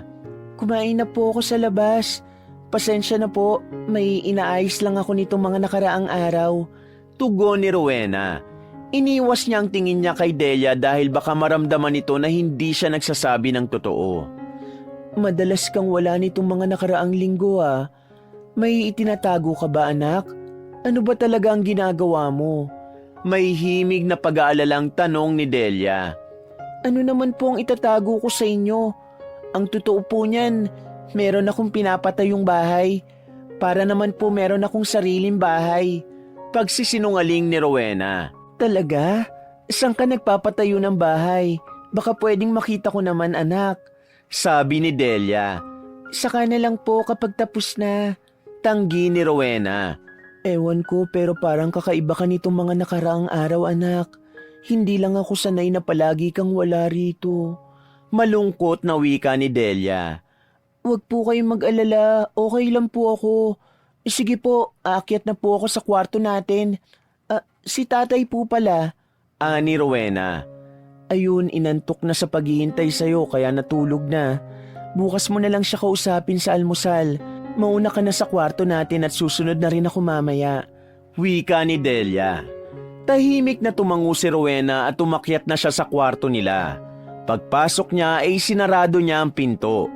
Hinubad lang niya ang kanyang sapatos at dumiretso na siya ng higa sa malambot na kama. Napangiti siya habang iniisip ang mga mangyayari sa mga susunod na araw. Bagaman at nakukonsensya si Rowena nang naglilihim siya sa kanyang nanay, ay pinanindigan pa rin niya ang desisyon niyang huwag sabihin kay Delia ang ginagawa niya kina Margarita at Celestina. Para sa kanya, ang mahalagay na titikman na ni na Margarita at Celestina ang masasamang bagay na pinaranas ng mga ito sa kanila ng kanyang nanay noon. Nang sumunod na araw ay muling bumalik si Rowena sa bahay na nabili niya. Pagdating niya roon ay agad niyang sinimulan ang pag-utos kina Margarita at Celestina na labhan ang mga kurtina sa ibaba ng bahay at ang karpet na nasa sala. Tanghali na pero hindi pa rin tapos ang dalawa at nakiusap si Margaritang baka pwedeng magpahinga muna ito at si Celestina, ngunit hindi pumayag si Rowena. Huwag kayong titigil hanggat hindi nyo tapos sa mga yan. Madiin na utos ni Rowena habang nakatayo sa likod ni na Margarita at Celestina. Ngunit nagulat si Rowena nang biglang natumba si Margarita. Agad itong tinulungan ni Celestina. Tutulong din sana si Rowena pero pinigilan niya ang kanyang sarili. Okay ka lang ba, Mami? Nag-aalalang tanong ni Celestina kay Margarita. Ayos lang ako. Huwag ka mag-alala sa akin. Bilisan na lang natin ang paglalaba para makapagpahinga na tayo. Tugon ni Margarita. Tumingin si Celestina kay Rowena. Rowena, magpapahinga muna si Mami. Ako na lang ang tatapos sa mga labahin na ito. Anito. May awang humaplo sa puso ni Rowena pero mas pinili niyang wag yun ipakita. Hindi pwede. Kayong dalawang tatapos sa paglalaban ng mga yan. Ako ang masusunod dito at hindi kayo. Singhal niya. Wala kang puso, Rowena. Yumaman ka lang, ang taas-taas na ng tingin mo sa sarili mo. Galit na sabi ni Celestina. Sumasagot ka na ngayon ha? Nakalimutan mo na yata kung sino ang amo rito. Nang uuyam na sabi ni Rowena. Wala kang karapatan na ganituhin kami! Walang karapatan? Eh kayo, may karapatan ba kayo na pahirapan kami noon ng nanay ko? Kaya ngayon, wala rin kayong karapatan na magreklamo. Sagot ni Rowena. Celestina, tama na. Huwag ka nang sumagot kay Rowena. Pigil ni Margarita sa anak. Hindi, Mami. Sobra na ang babaeng to eh. Gigil na duro ni Celestina. Ah, ganun? Sobra na pala ako? Pwes, sosobrahan ko palalo. Sige, tumigil na kayo sa paglalaba dahil aalis na kayo ngayon dito sa bahay ko. Hindi na hinintay ni Rowena na makapagsalita ang dalawa at tumalikod na siya. Malalaki ang mga hakbang na tinungo ni Rowena ang kwarto ni na Margarita at nilabas niya ang lahat ng damit na mga ito na nasa aparador. Dinala niya ang mga yun sa sala at tinapon sa sahig. Umiiyak na lumapit si Margarita kay Rowena. Parang awa mo na, Rowena. Huwag mo kaming palayasin. Wala na kaming mapupuntahan. Pagmamakaawa ni Margarita. Matiim na tiningnan ni Rowena si Margarita. Sige, hindi ko kayo papalayasin kung luluhod kay sa harapan ko at magmamakaawa. Hamon niya. Rowena, maawa ka. Samo ni Margarita. Luluhod kayo o papalayasin ko kayo? Singhal ni Rowena. Celestina, lumuhod na tayo. Ani Margarita. Dahan-dahang lumuhod si Margarita sa harapan ni Rowena na sinundan ni Celestina. Kapwa tahimik na umiiyak ang dalawa. Ano pang hinihintay nyo? Magmakaawa na kayo sa akin. Bulyaw ni Rowena. Ang kanyang boses ay puno ng galit na nagmula pa noong unang araw na pinahirapan sila ni na Margarita at Celestina.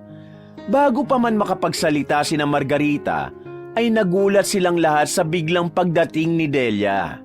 Nang makita nito ang mag-inang nakaluhod sa harapan ni Rowena, ay agad nitong tinulungan ang mga yun na tumayo. Humarap si Delia kay Rowena. Rowena, ano itong ginagawa mo? Naguguluhan itong tanong. Pinaparanas ko lang sa kanilang ginawa nila sa atin noon ay walang gatol na sagot ni Rowena. Pero anak, hindi tama itong ginagawa mo. Wala itong magandang idudulot sa'yo. Ani Delia.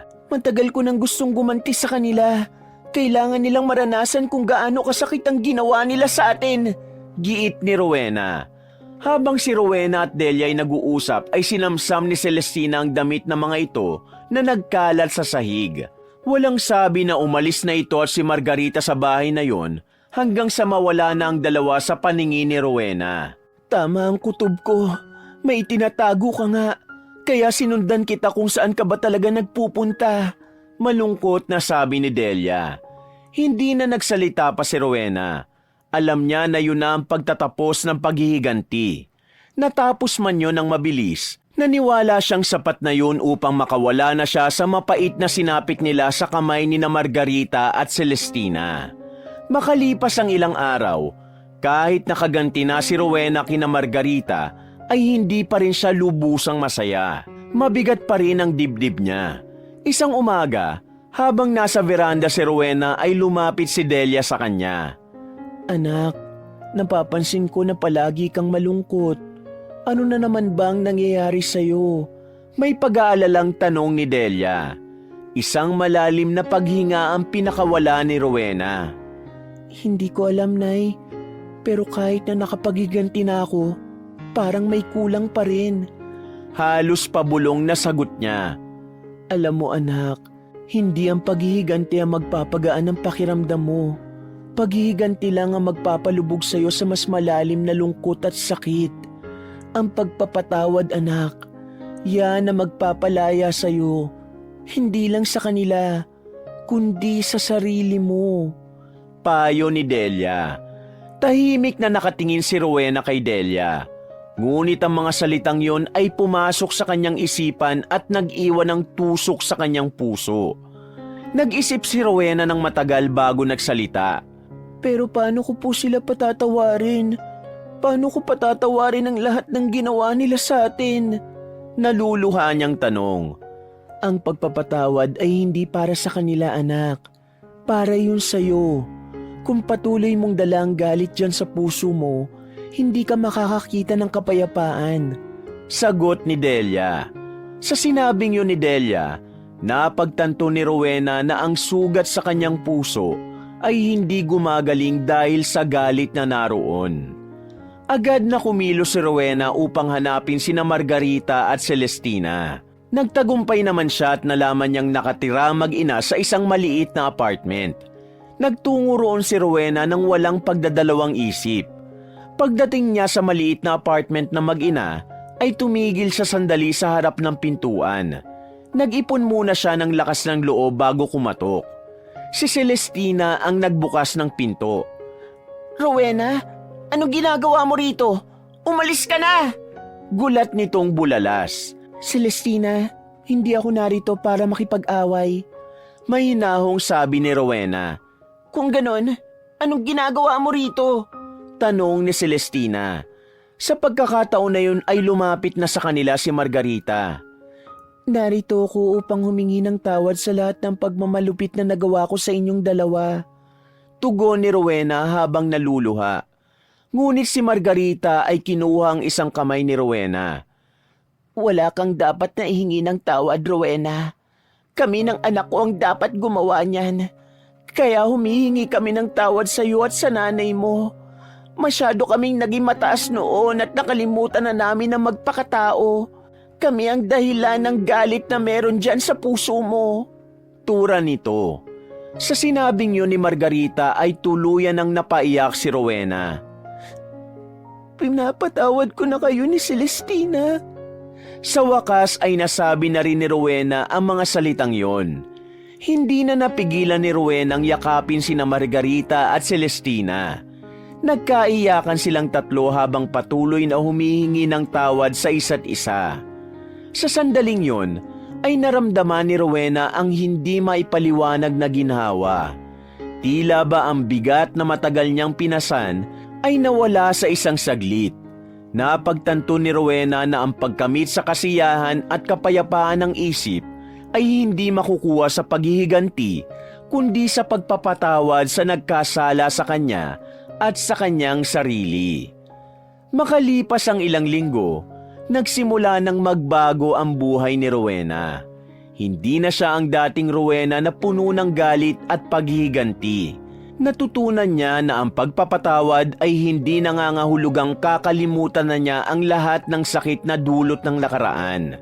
Sa halip, ito ay isang proseso ng pagpapalaya sa sarili mula sa mga sakit na patuloy na nagpapahirap sa kanyang puso at isip. Natutunan niyang ang tanging paraan upang makamit ang tunay na kapayapaan ay ang pagtanggap at pagpapatawad sa mga pagkakamali, pati na rin sa mga taong nagdulot ng sakit sa kanya.